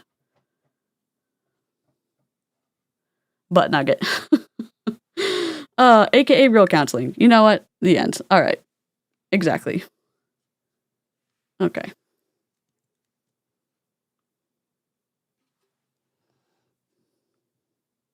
All consistency issues are based on observations you made as a kid. All of them. Never seen an exception. Stop. Never seen an exception. Number 12 reason you are. Stop. Really? Consistency issues are all about being a kid? Show me the data. Stop. Aren't making more sales. You're not asking enough questions. Questions are so powerful. Julie, I can't hello. comprehend someone who's trying to make more sales who Yes. isn't good at asking questions. Well, what does that mean to you? Well, how come, why do you think that way? What makes you think it won't work? Well, what else have you tried? Those are awful questions, Ray. Well, what has your journey been like on trying to lose weight or whatever? Or whatever. Really, you don't have better questions and you're saying that you aren't asking enough questions? What about good questions, Ray? Whatever it is that you're talking to them about. Number 13, you have resistance to success. We talked a lot about this last night in the challenge. Some people, as soon as they start to get to a higher level, some people get physically sick. I've met people that if they start to get above $4,000 a month or $5,000, whatever it is for them, they start to physically get sick. And then they notice, oh my goodness, there's some kind of association with money and me being physically sick. And that's deep stuff. That's also based on childhood wounds. Number 14, when you are trying to sell, He's talking about childhood wounds. That's a Christian term There's a different term for therapy. But he's talking about terms that are more known in the church. Just to give you a heads up. He's probably going to talk about, what's it called? Bitter root judgment. He's probably going to talk, if you hear different things. So he's probably going to make a lot more references that may sound like something or you may try to fit them into a box, but he is referencing Christianese, if that makes sense. And he is probably more on the extreme side of Christianese. Howdy hell, Al. Come across as needy and desperate. It's clear that you're needy and desperate. See, what's interesting about that is you could represent something that people want. Right? You could be selling something that the person you're talking to actually wants. But when you seem needy and desperate, there's kind of an energetic like, I don't know about this. They may actually want the thing. And they're like, I'm not sure about this. Number 15, you aren't asking God for help and specifically wisdom. The word Ray, you didn't ask God for help or specifically wisdom when you were in Rank Makers, and here you are adding this to one of your 21. So how did that work when you were pulling in the monies with the first 20 whatever years that you were doing this? However long you were doing this before. Oh, is your diet the one that you're doing? The one where you're asking God what to do every single step of the way? So what about people in science and training that has gone into all of these, I don't know, the very best and most stable information we have for medically supported nutrition based, like weight management, increase in weight or decrease in weight, muscle increase, fat decrease, whatever it is. But God is going to tell you what you need to do. And if you're on here and you're going to say, oh my God, DC, you hate Christians. No. I'm just wondering, why are you bothering the Lord when there are people who have already gone through the work stewarding the talents that God gave them, and the information is out there,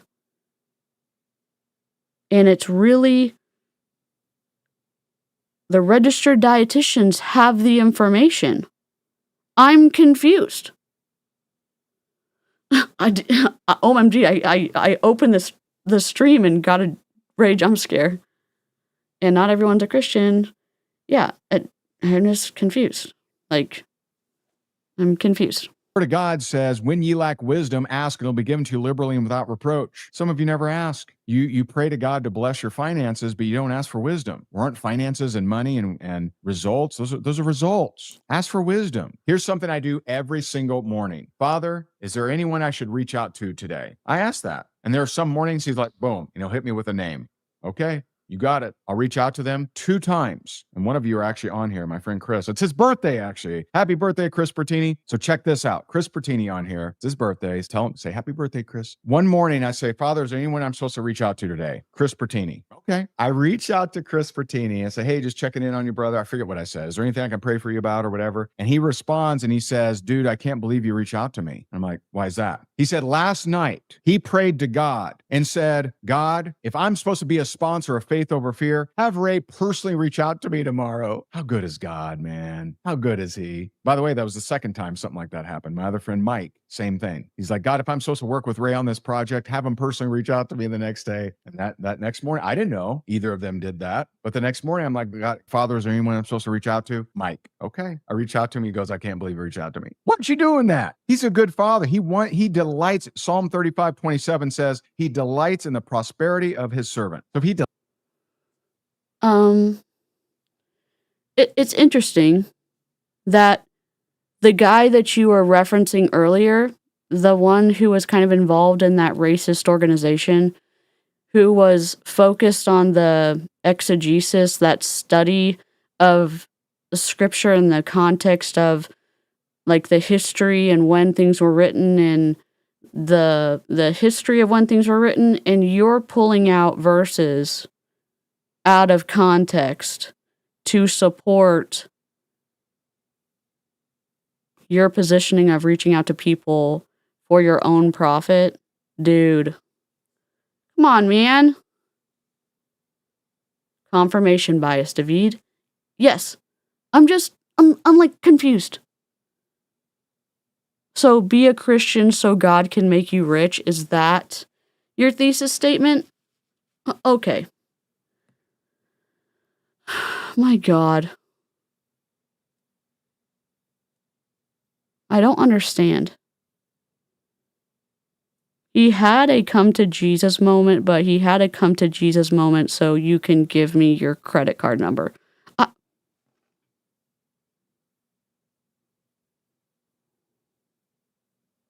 I don't understand.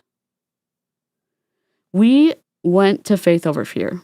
Like I have a whole Faith Over Fear. It's probably not that good. It wasn't. I didn't go the Faith Over Fear this year.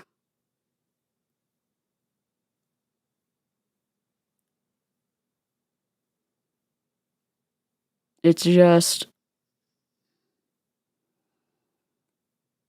it's kind of like Monations. It's an eye roll of a lifetime. delights in the prosperity of Matthew 7:11 talks about how he is a perfect father. So you, as a regular father or a regular mother, or that you're doing the best that you can, don't you want your kids to prosper? Don't you want your kids to do well? Now, What a manipulative chicken nugget. What a manipulative burnt piece of chicken nugget. Oh my God. Don't you want your kids to prosper? So don't you want to accept the Lord and pray so that they can prosper? Don't you want to pray every single time for every single decision, for every piece of wisdom? So your kids can have the monies? So that you can get the money so your kids can live in the monies? Do you know, have you even read the Bible? You do know that, like, Jesus and his followers were, like, crucified, right? You like in terms of, you go to the specific verses, you cherry pick them out of context, out of historical context, so that you can be rich at this point in time with your Higdon group training in this funnel where you're wanting people to pay you just like Eric Worre gets paid. And then in the context of the Bible, the people that you're trying to get rich off of, I'm not trying to cry like I don't know what I am anymore. But there are people in the chat who this book is very sacred to them, and Ray is taking advantage and essentially, in my opinion, desecrating it of sorts.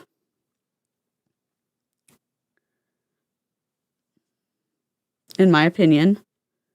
And to those people in the chat, I think it's offensive to them. I don't like it for them.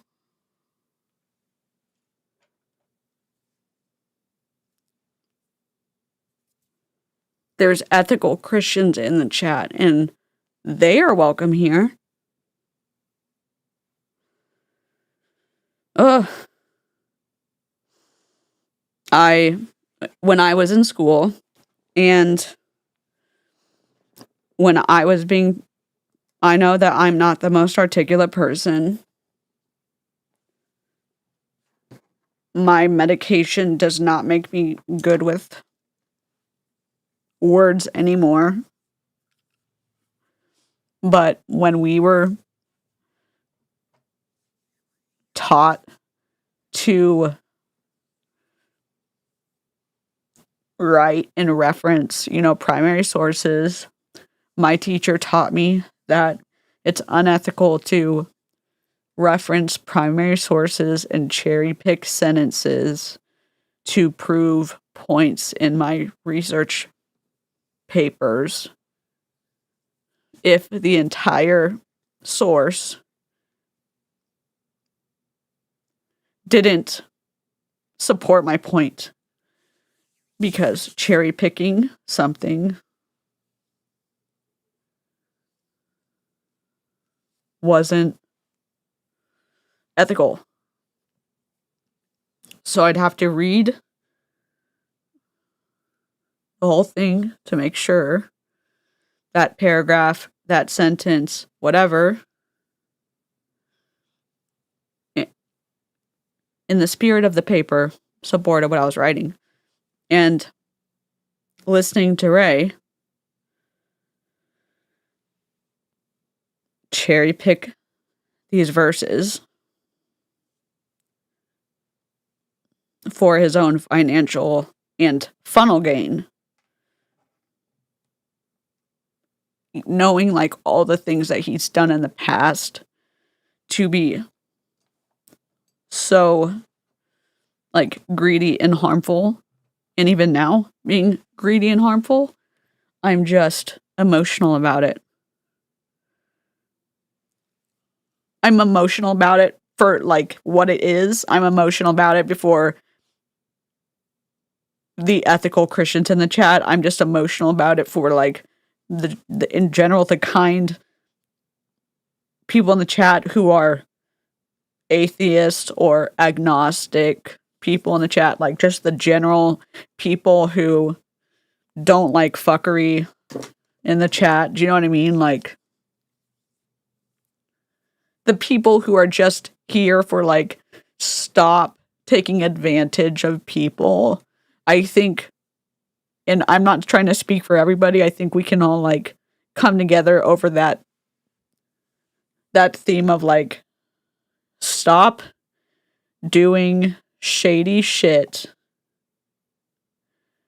for your own personal gain. However you do that, stop it.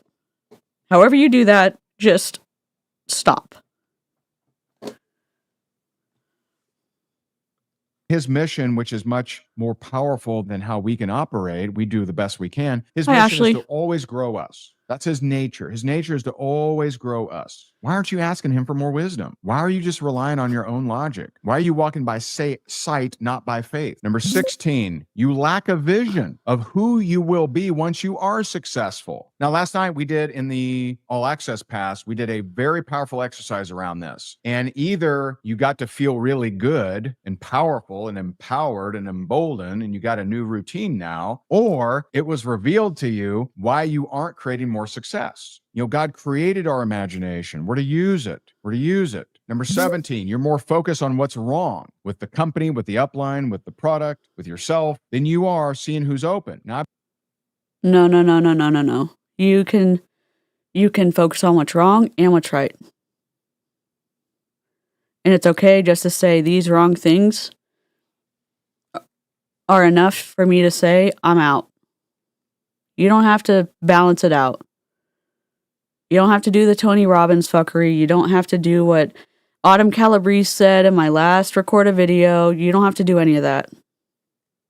You don't have to, for all the bad things you said, you have to say all the good things. Hell no. I believe that comes from Proverbs 4. Proverbs 4 says, keep your eyes forward. Don't turn to the left or right. Keep your eyes forward. And keep them forward for what? On who you're serving. Who are you here to serve? If we want to be first, we got to make ourselves last. See, we want to serve ourselves first. I'm guilty of that. No. You get to advocate for yourself. You're the best advocate for yourself. And you get to protect yourself. You don't have to put yourself last. In MLMs, you put yourself first. You put yourself first. You put your family first. You put your bank account first. Everyone's like servant leadership. That ends up putting everyone, that puts yourself last in MLM. Fuck that. Put yourself first. Put yourself. Oh my God, I'm going to keep crying. They do this in MLM and I'm sick of it. Oh my God, stop. In MLM, you're going to hear servant leadership, and that's a religious thing. That's a religious term. If you're not a Christian, it's not maybe going to hit home. It's one of the reasons, in my opinion, that people stay longer. Even if you're not religious, you kind of get sucked into this cloud of, okay, I'm going to serve my team. I'm going to sacrifice. I'm going to whatever. I'm not going to put myself first. So you start giving more money than you're comfortable with. You start staying longer than you're comfortable with. You start doing all these things that you're not comfortable with. And then you all of a sudden find yourself not advocating or putting yourself first. You're the best advocate for yourself. No one else is going to advocate for you but yourself.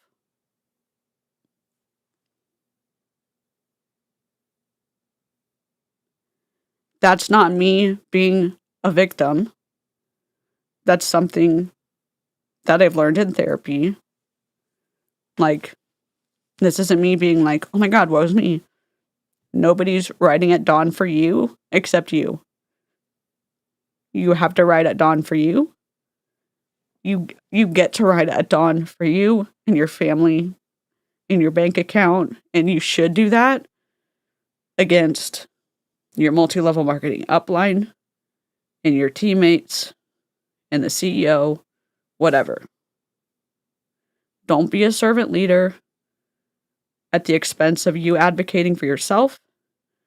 And I hope to drive that point home for all of the people who are in and believe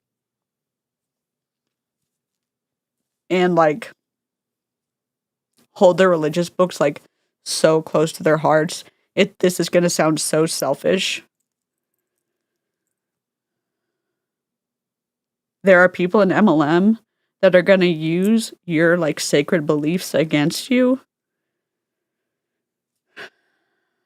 And I hope that you can see through the manipulation. I'm telling you, after being in MLMs from 2014 February to April 2022, they're out for themselves. And you get to be the protector between them and you and them and your family.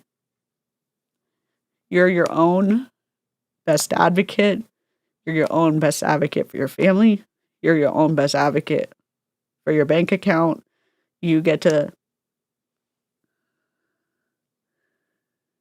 You're not... The whole servant leader mindset is used to take advantage of you. That's all I'm going to say. I'm sorry I'm crying. I'm emotional. Like, Ray, in my opinion, he is absolutely on the fuck you list. And I don't like what he stands for at all. And I'm crying is regulatory. I'm not. Crying is regulatory. And I'm saying that to help me remind myself that it's safe to regulate myself. and it's not embarrassing for me to regulate myself. And if I come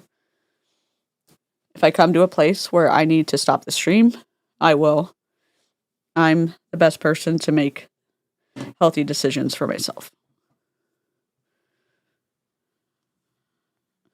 This, by the time it's dinner time, I'm hungry. My wife's over there. She's taking Hi, care Sparrow. of the kids, Usually, okay, moms, how many moms on here? You're the last. Wait, is Sparrow back for the, can I show Sparrow the ghost? Oh no, Sparrow saw me crying. Can I show Sparrow the ghost? I'll play the song if Sparrow's back. Sparrow's probably like, I'm out. No crying. I'm just gonna wait to see if Sparrow can see the ghost. Also, 43 likes is awesome, but can we get off to an even number? I'm gonna have to get a dancing squirrel, and I don't know where to find one. Yes, he's here. Okay, hold on.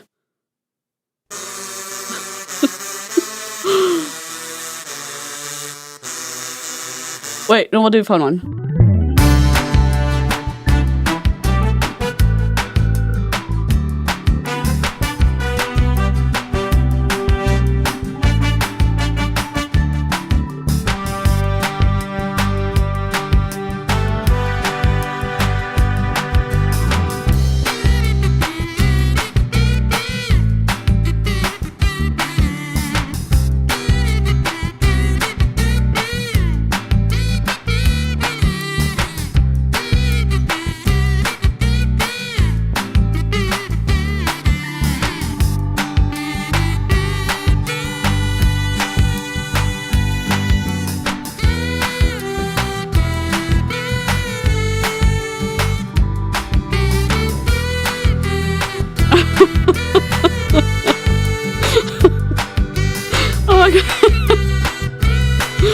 Oh my god.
Yay! I wanted to show you the ghost earlier, and then I started crying. Yay! We're gonna have to find some more of those, because this one, the ghost, is so fun. Good to see you, Sparrow. Sorry, I got distracted crying. Oh my god! All right, let's get back to Raymathy. It's the Holy Ghost here to protect us from Ray. DJ, you win. This is the best emotional reset. You're right. Oh my god. Has to eat. Raise your hand. That's my wife. Every single meal. I love her. Yes. She follows this advice. She'll get me my plate. She'll get the kids' plate. Her plate comes sometime. Sometimes not even at the same time. How many moms eat last? No one asks you this question. You're so used to it. Rhea, why don't you feed your wife? Why don't you not be a douche canoe and feed your wife? Oh, I wasn't supposed to say that, was I? Oh my god. I just need to reset my hair. I know, all you moms are like, but don't your partners sometimes, like, and feed y'all? And like, aren't chicken nuggets? Get you a little drink from the convenience store. Get you a little sweet tea or unsweet tea. Oops. Sorry.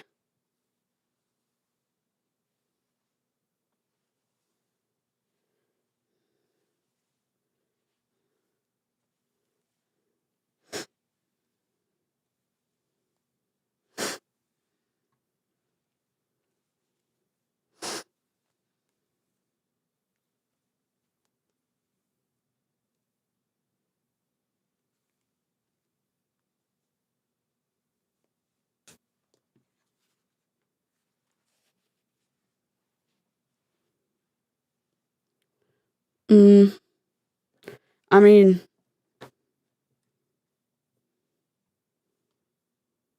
most moms eat last because they're very good at that, at what Jesus.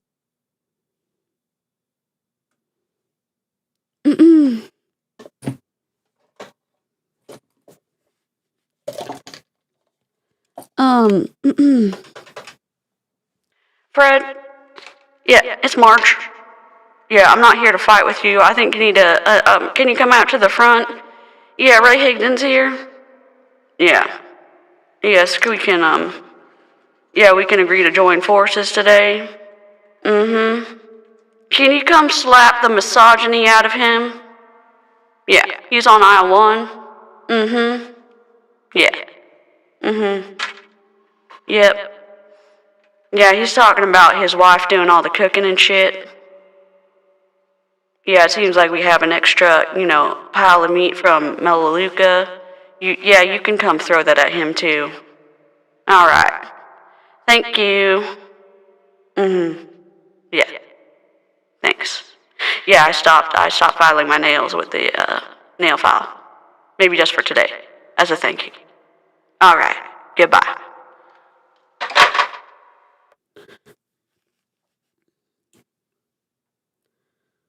Mother trucker.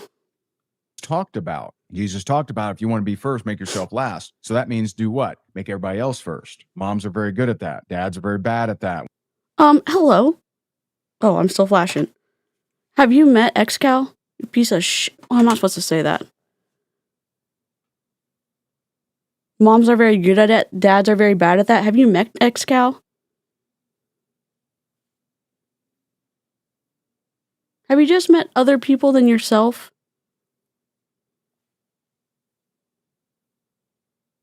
Just like being nice to people and... I know not all dudes do this. And I know people don't have to do this specific thing in general.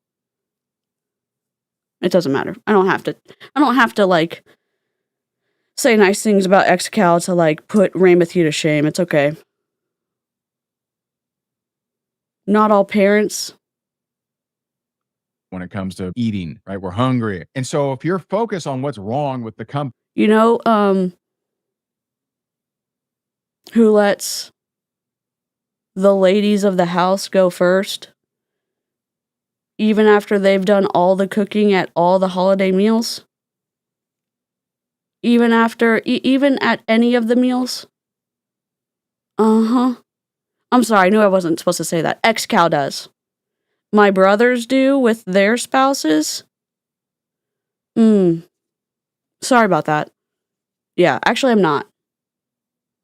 You know where they learned that from? Excal. Yeah.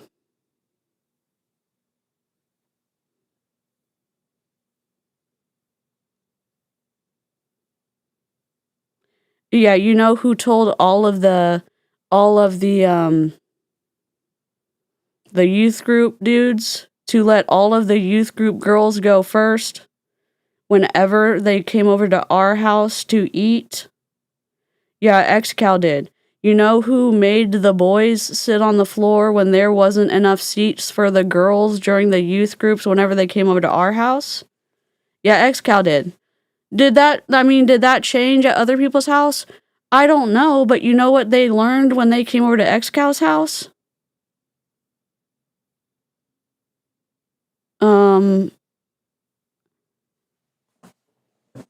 give a shit about the girls that didn't seem to learn that message when they were going to our church.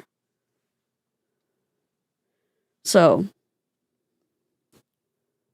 or how long the shipping is, or how they're out of this thing, or the upline didn't do that, or can you believe the upline wore a Gucci sweater, or whatever.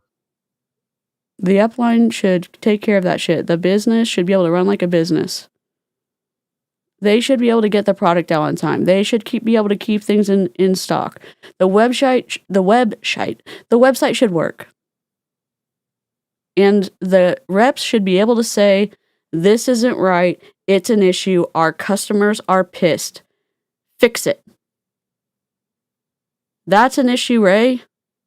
If you're focused on what's wrong with everything around you or yourself, you're just not focused on who you're actually called to serve. Serve people as best as you can, What is Chad? Wherever you is are. Chad bad? That's the advice. Number 10. Now this one's going to hit you between the eyes. Is Chad bad? Yeah, Wait, is Chad bad? I hope Chad's not bad. I don't know. Is Chad bad? Uh-oh. My chat's broken. Higdon in the Chad Excal? Uh-oh. Chad is a good one? Okay. Oh my god, uh-oh.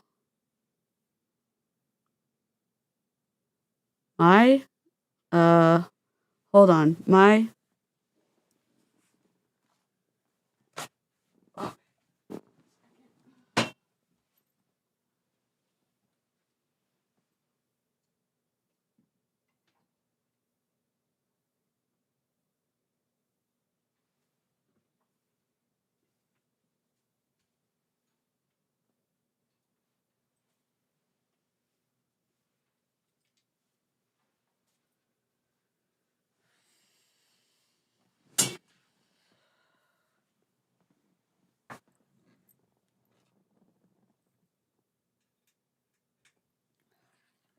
I don't know what's going on.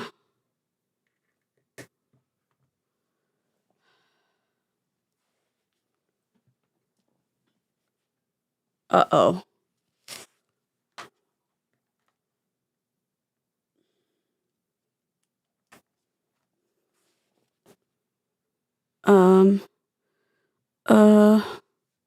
Okay. It's okay, I did too, Dither. Are we back? Wait, is Chad the male version of a Karen? Wait, Excal's good. I don't know, I'll fight anyone. Excal's good. Excal's my dad. Excal's my dad. Excal's good. And I'm willing to bet, I'm going to throw out a number here. I'm willing to bet this affects, man, do I say it? I believe this affects 60% of you. And you would never guess in a million years that it would be on a list of 21 reasons you aren't making more sales. Who's ready for this? This is going to mess you up. You ain't going to like it. Not going to like it. By the way, who needs to hear this? Tag somebody. You ready for this? This one you're not going to like, but it's true. I saw it in my own life. Your success may be stunted due to your lack of forgiveness. People ask me that know my story, right? So, 2009, I'm dead broke, divorced, in foreclosure, $1 million in debt. And then it was within 5 months, I was at $10,000 a month, 7 months, $40,000 a month, 10 months, $50,000 a month. And people ask, well, what was the switch, Ray? What was the switch? Was it a script? Was it a video? Was it a strategy? Was it a hashtag? Do you know what it actually was? Oh, okay, Dither. Forgiving my dad. Now, this is biblical. Let me show you. Most people don't catch this. Mark 11:24 says, when ye pray, pray as if you've already received. Mark 11:25 says, and that's how it starts. So Mark 11:24, Mark 11:25 starts with the word and. That means they go together. So when ye pray, pray as if you've already received. Let's just contemplate that for a second. Okay, that means there's something I want, and I'm to be in gratitude as if I already have it. Got it. Hopefully that's your translation as well. And okay, so this must apply to that request. Oh my God, what?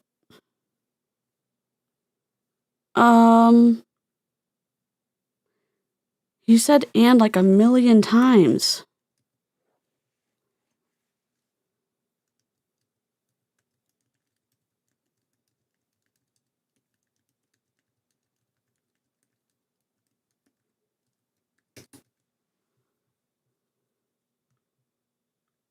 This must apply to that previous verse. And when you stand praying, forgive anyone of anything so that your heavenly Father can forgive you. Forgive anyone of anything? Unless they cut you off in traffic. Doesn't say that. Unless they abuse you as a kid. Doesn't say it.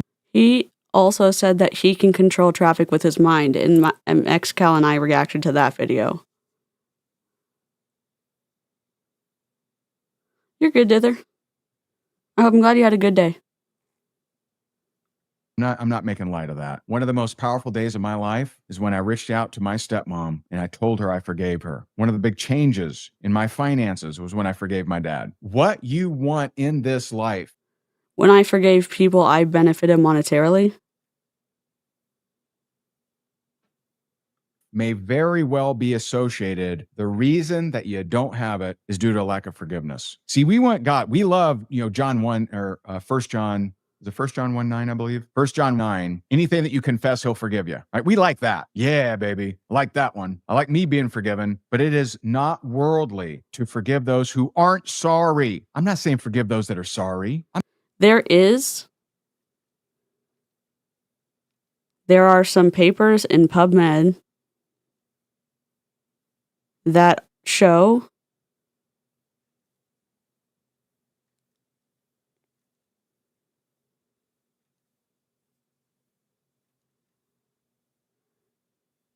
that I'm looking in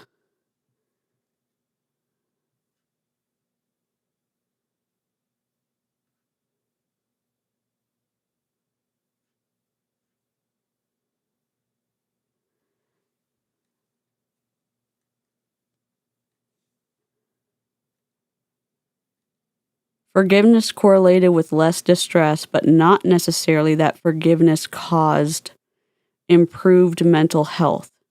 Even with longitudinal designs, reverse causality, better mental health, more forgiveness can't always be ruled out. There's links and everything. Forgiveness isn't always beneficial in every case. Self-forgiveness is more complex. Cultural and individual differences. The meaning and acceptability of forgiveness vary across cultural, religious, and individual differences. Forgiveness is not always a one-and-done decision. Sustaining forgiveness over time, resisting relapse into resentment, and dealing with reminders are challenges. So if you're looking for the clinical aspect, there's links and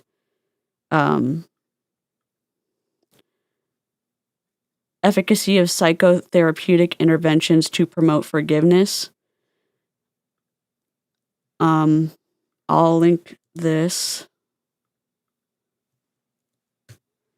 And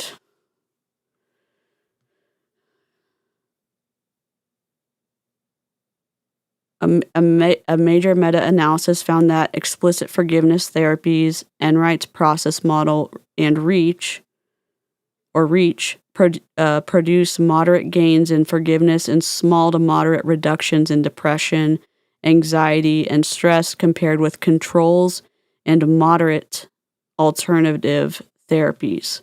Large multi-site RCT with 4,598 adults.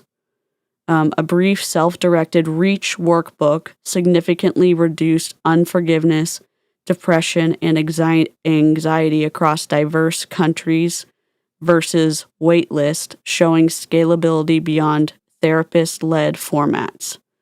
And there's this link. I'm trying to link stuff so it's not like I'm just bullshitting everybody. Well-being links, meta-analytic and longitudinal work ties higher dispositional forgiveness to greater life satisfaction in position effect and lower negative effect over time. Here's this link. And replay crew, if you're wondering, where's the live chat? If you're watching this on the 12th, it may take some time to populate. I have no idea. I'd say talk to YouTube, but I don't know how to. Health pathways. Reviews point to stress reduction mechanisms and distinguish decisional, a choice not to retaliate, from emotional forgiveness, replacement of resentment with more pro-social emotions. Emotional forgiveness shows the tighter links to health outcomes. Here is, and I don't know, I'm sure that the smarter than me people who read these for a living may say, oh, this link is better, or this doesn't really say anything. So safety first. Ethical trials and clinical guidance exclude ongoing ABUSE and emphasize that forgiveness is not reconciliation, excusing, or dropping boundaries. Survivors are not urged to forgive until safe.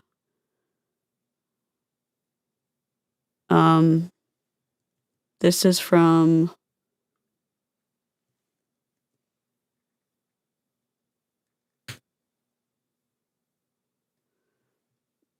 that is super important. If you want an evidence-based method, recall, empathize, altruistic gift, commit, and hold is the most studied protocol and now validated in a massive RCT and open access implementations. I think I might have already linked this, but here you go.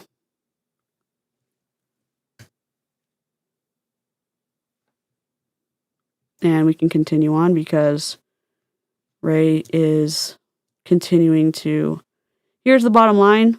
Psychology doesn't treat forgiveness as a moral command. It treats it as a skilled emotion, regulation, and meaning-making process that, when done safely and voluntarily, can relieve distress and improve well-being.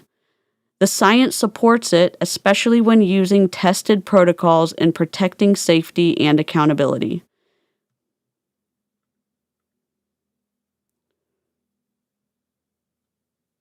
I think efficacy, I'm just looking to see if I already, we already linked that. I want to know the last time Ray forgave the distributors for not meeting goals. Good question. Good question. Ray, we would like to know. I'm not saying, forgive those once they apologize. That's not what the Word of God says. The Word of God says, forgive anyone of anything. So while you stand praying... Hey, what does the psychology say about that? Because you seem to not know anything about victims forgiving people. Why don't you look into the science of that?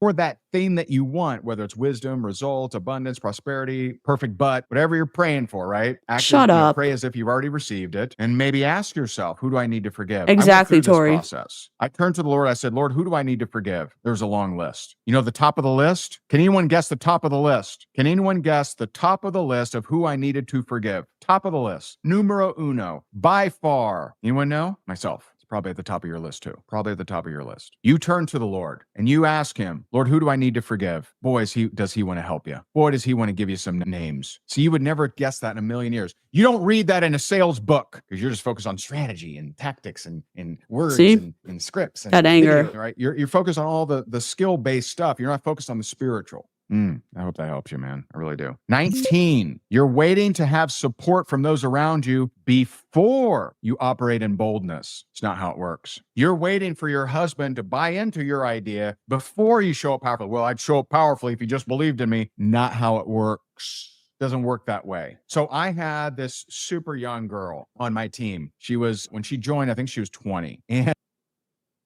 well, that's creepy. I have this super young girl. You mean woman? He never says, I have this super young boy. It's always men or man. But I have a super young girl on my team. Ew. Jessica. Is that... Am I off for... girls aren't ew. I'm just saying the difference in the words seems interesting. It's a difference in pattern. I say that now. I don't necessarily know what the difference in pattern means. That's what I... Jessica's like, I know what that means, DC. I can't explain what it means. I'm just,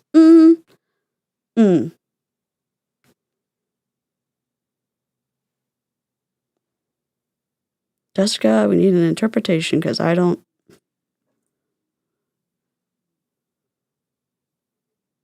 Broken waffles.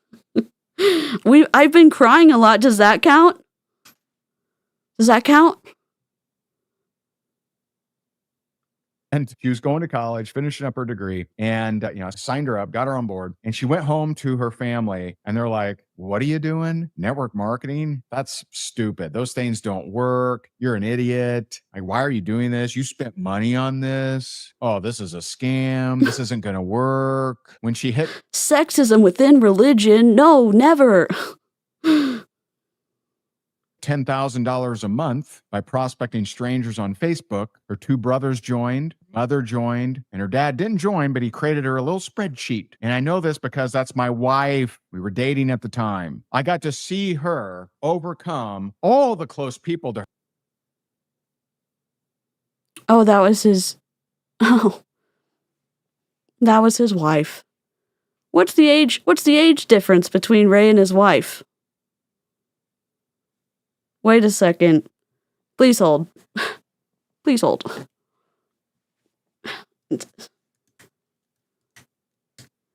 Sorry. Please hold.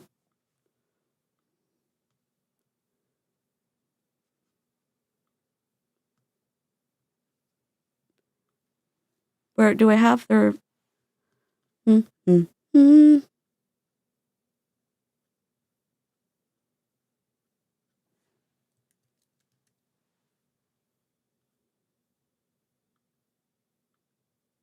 Oops.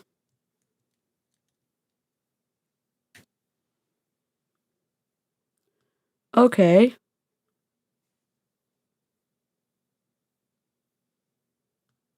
I don't... Open.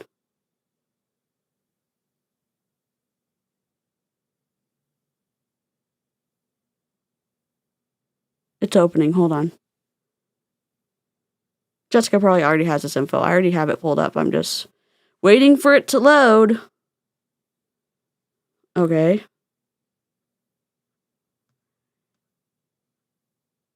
He has a lot of connections. What's his... Oh. Oh! Yep. Sure was a lot younger. Yep. 11 years younger. Okay. I was just wondering. 11 years younger. He was 31 and she was 20. Yeah, super young girl. Super young girl on his team. Yep. Super young girl. There wasn't a power imbalance there. Yep. Super young girl. 11 years younger. Yep. I'm not saying you can't have an age difference. I'm just saying 20 and 31 difference. I'm saying, yeah, I get it. 18 adult. I got it. Okay, I got it. I'm not saying if you're in the chat and you have a huge age difference, okay. I'm just saying power imbalance. Ray signs someone up. Ray says, I sign up I have this super young girl on my team. I find the language odd. I find the language different than the way he talks about men. I find it interesting he doesn't wait till she's 21, in my opinion. The power imbalance is interesting to me because there absolutely is a power imbalance when dating happens within high control groups.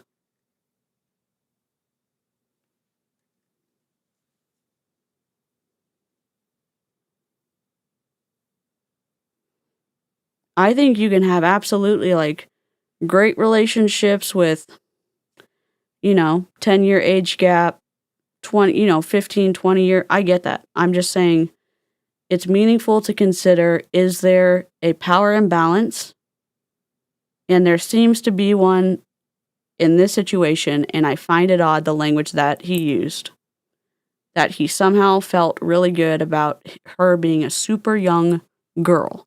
He didn't say, I had this incredible woman in my MLM organization, and she had just graduated college with an incredible degree, and she took off in my organization at the while her family was not excited about what the implication was of the dichotomy of her just graduating with this incredible degree and her deciding, I'm going to try to do Facebook prospecting.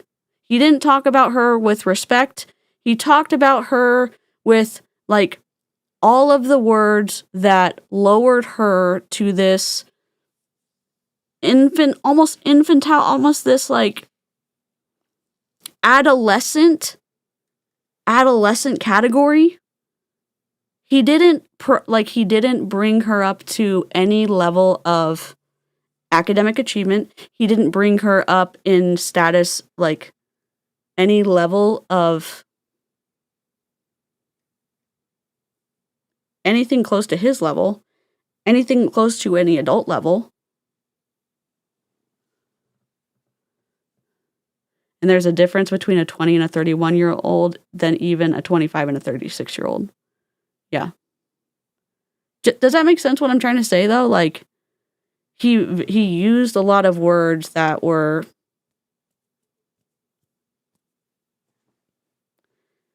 took away from Jessica. It was a red flag to me.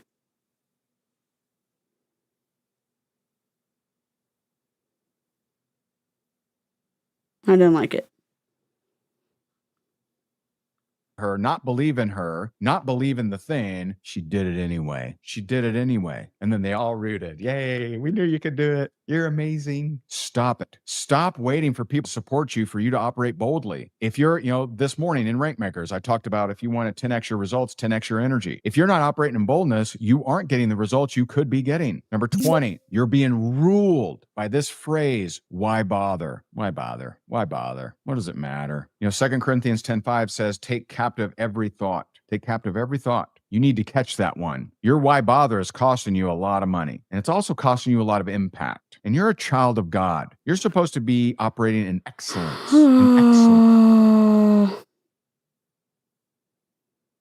He is contaminating so many things. Oh my God. 21, you aren't actively investing your time and money to improve your skills. Now, come join us for faith over fear. Here's a funnel. Just come and buy a ticket to America's America's Next Top Model. No,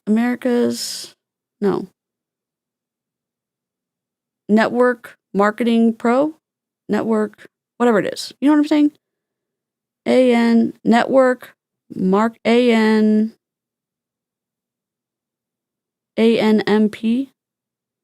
whatever it is. Now, that's not true of those on here. You have at least invested your time to be on here for, free video, right? You've at least done that. That's a start. That's a start. In 22, because I always like to over deliver, you have low energy. I talked about this in Rank Makers today. You got low energy. Have more energy in the marketplace. Be more generous with your energy. And guys, I got to tell myself this every morning in my prayers. I got a pretty long list of prayers. One of my prayers is, Father, thank you for giving me more energy in all of my communication so that when I'm at the grocery store, I'm not just dismissive of people. I'm not rude to people. I'm not, I'm not rude to people, but a lot of times I'm in my own little world, in my own little phone, and maybe that cashier is having a bad day. Maybe someone needs to pray for her. Maybe that waiter or waitress needs someone to pray for her. And you know what? The times that I've taken the time and been generous with my energy to do that, there's been some amazing things happen. Twice I've had a breakthrough with a waitress. One of them, her name was Jessica. She's up in Sarasota. I forget the name of the restaurant. It's a seafood restaurant. And I said, hey, is there anything I can pray for you about? And she goes, pray for me? And she said, my son died 2 months ago. I'm like, oh, I'm so sorry to hear that. And I knew in that moment, God had sent me into that restaurant to pray for her. And so I stood up, I hugged her, prayed with her, left her, really nice tip. I got out of there before she could see it, because that's always awkward. If you were just more generous with your energy, results would come to you. Sales would come to you. People would be attracted to you. People would share your stuff. And so I hope this is helpful to you. 2 reasons you aren't making more sales. Feel free to tag someone. If you know someone that's in your team or your friends or whatever, and they are vowing that they're going to thrive, okay, we'll share this with them, and they'll see some of the mistakes they've made that they don't want to repeat. And so I appreciate you so very much. Feel free to share this with anyone you think might be helped by it. And I am just rooting for you. So God bless you. God bless your family. May God, bless you in the work of your hands. And I'm just so grateful for you. Thank you for being on here, guys. Bye for now.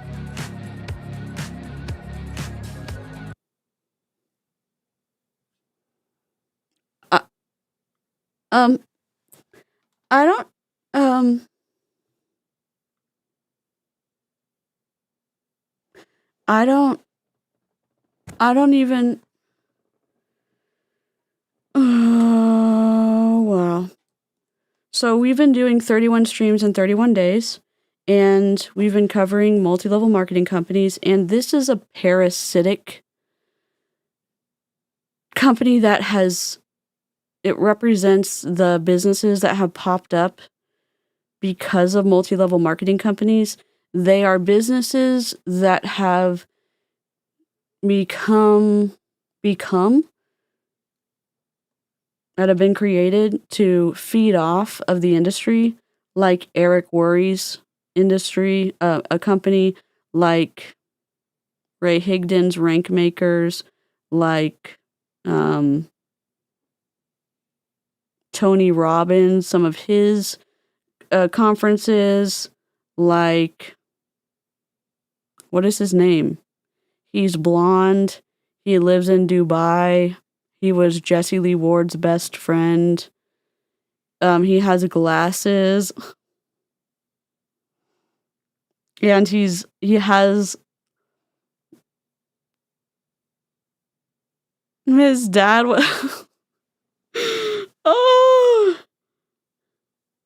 oh, anyways, he has auxiliary companies. And back in the day, in the 90s, it used to be companies that would record trainings on tapes. Tapes, not like VHS tapes, but they were like little, and they would have tape in them that you could listen to over Walkmans, or you could put them in your vehicle and you could listen to them over the sound system. Fraser Brooks. Jessica, I don't know what I'd do without you.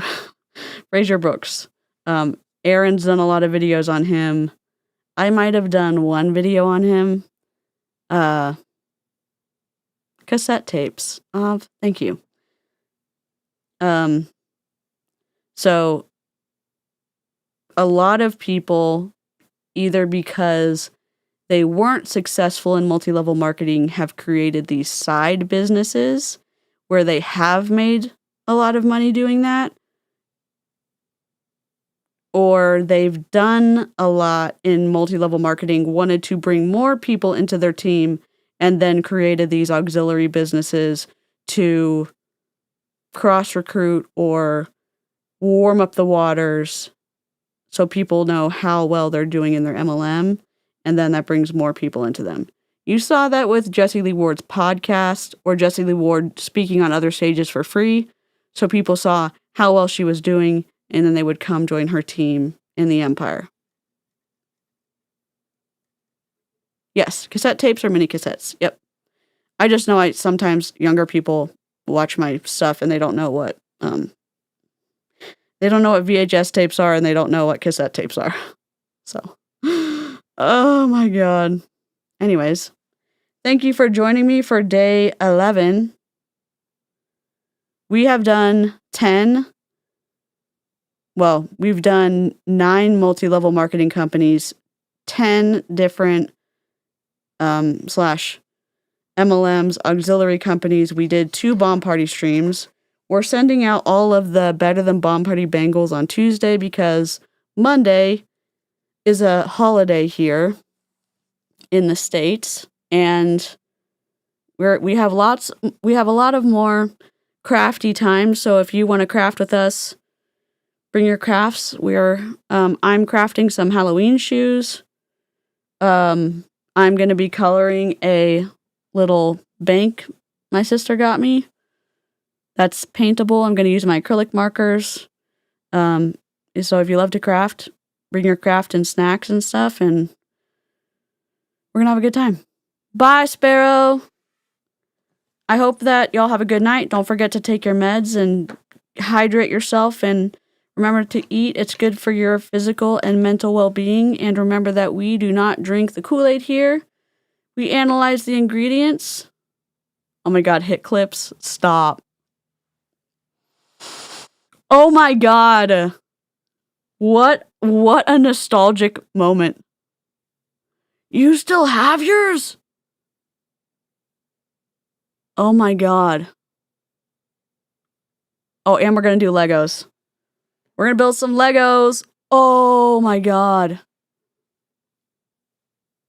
My mom has been out of town. We haven't been able to do the R2D2. I told my mom we have to do it on members only at the kitchen table, because I'm not going to be able to do it on my desk. All right. Toodles.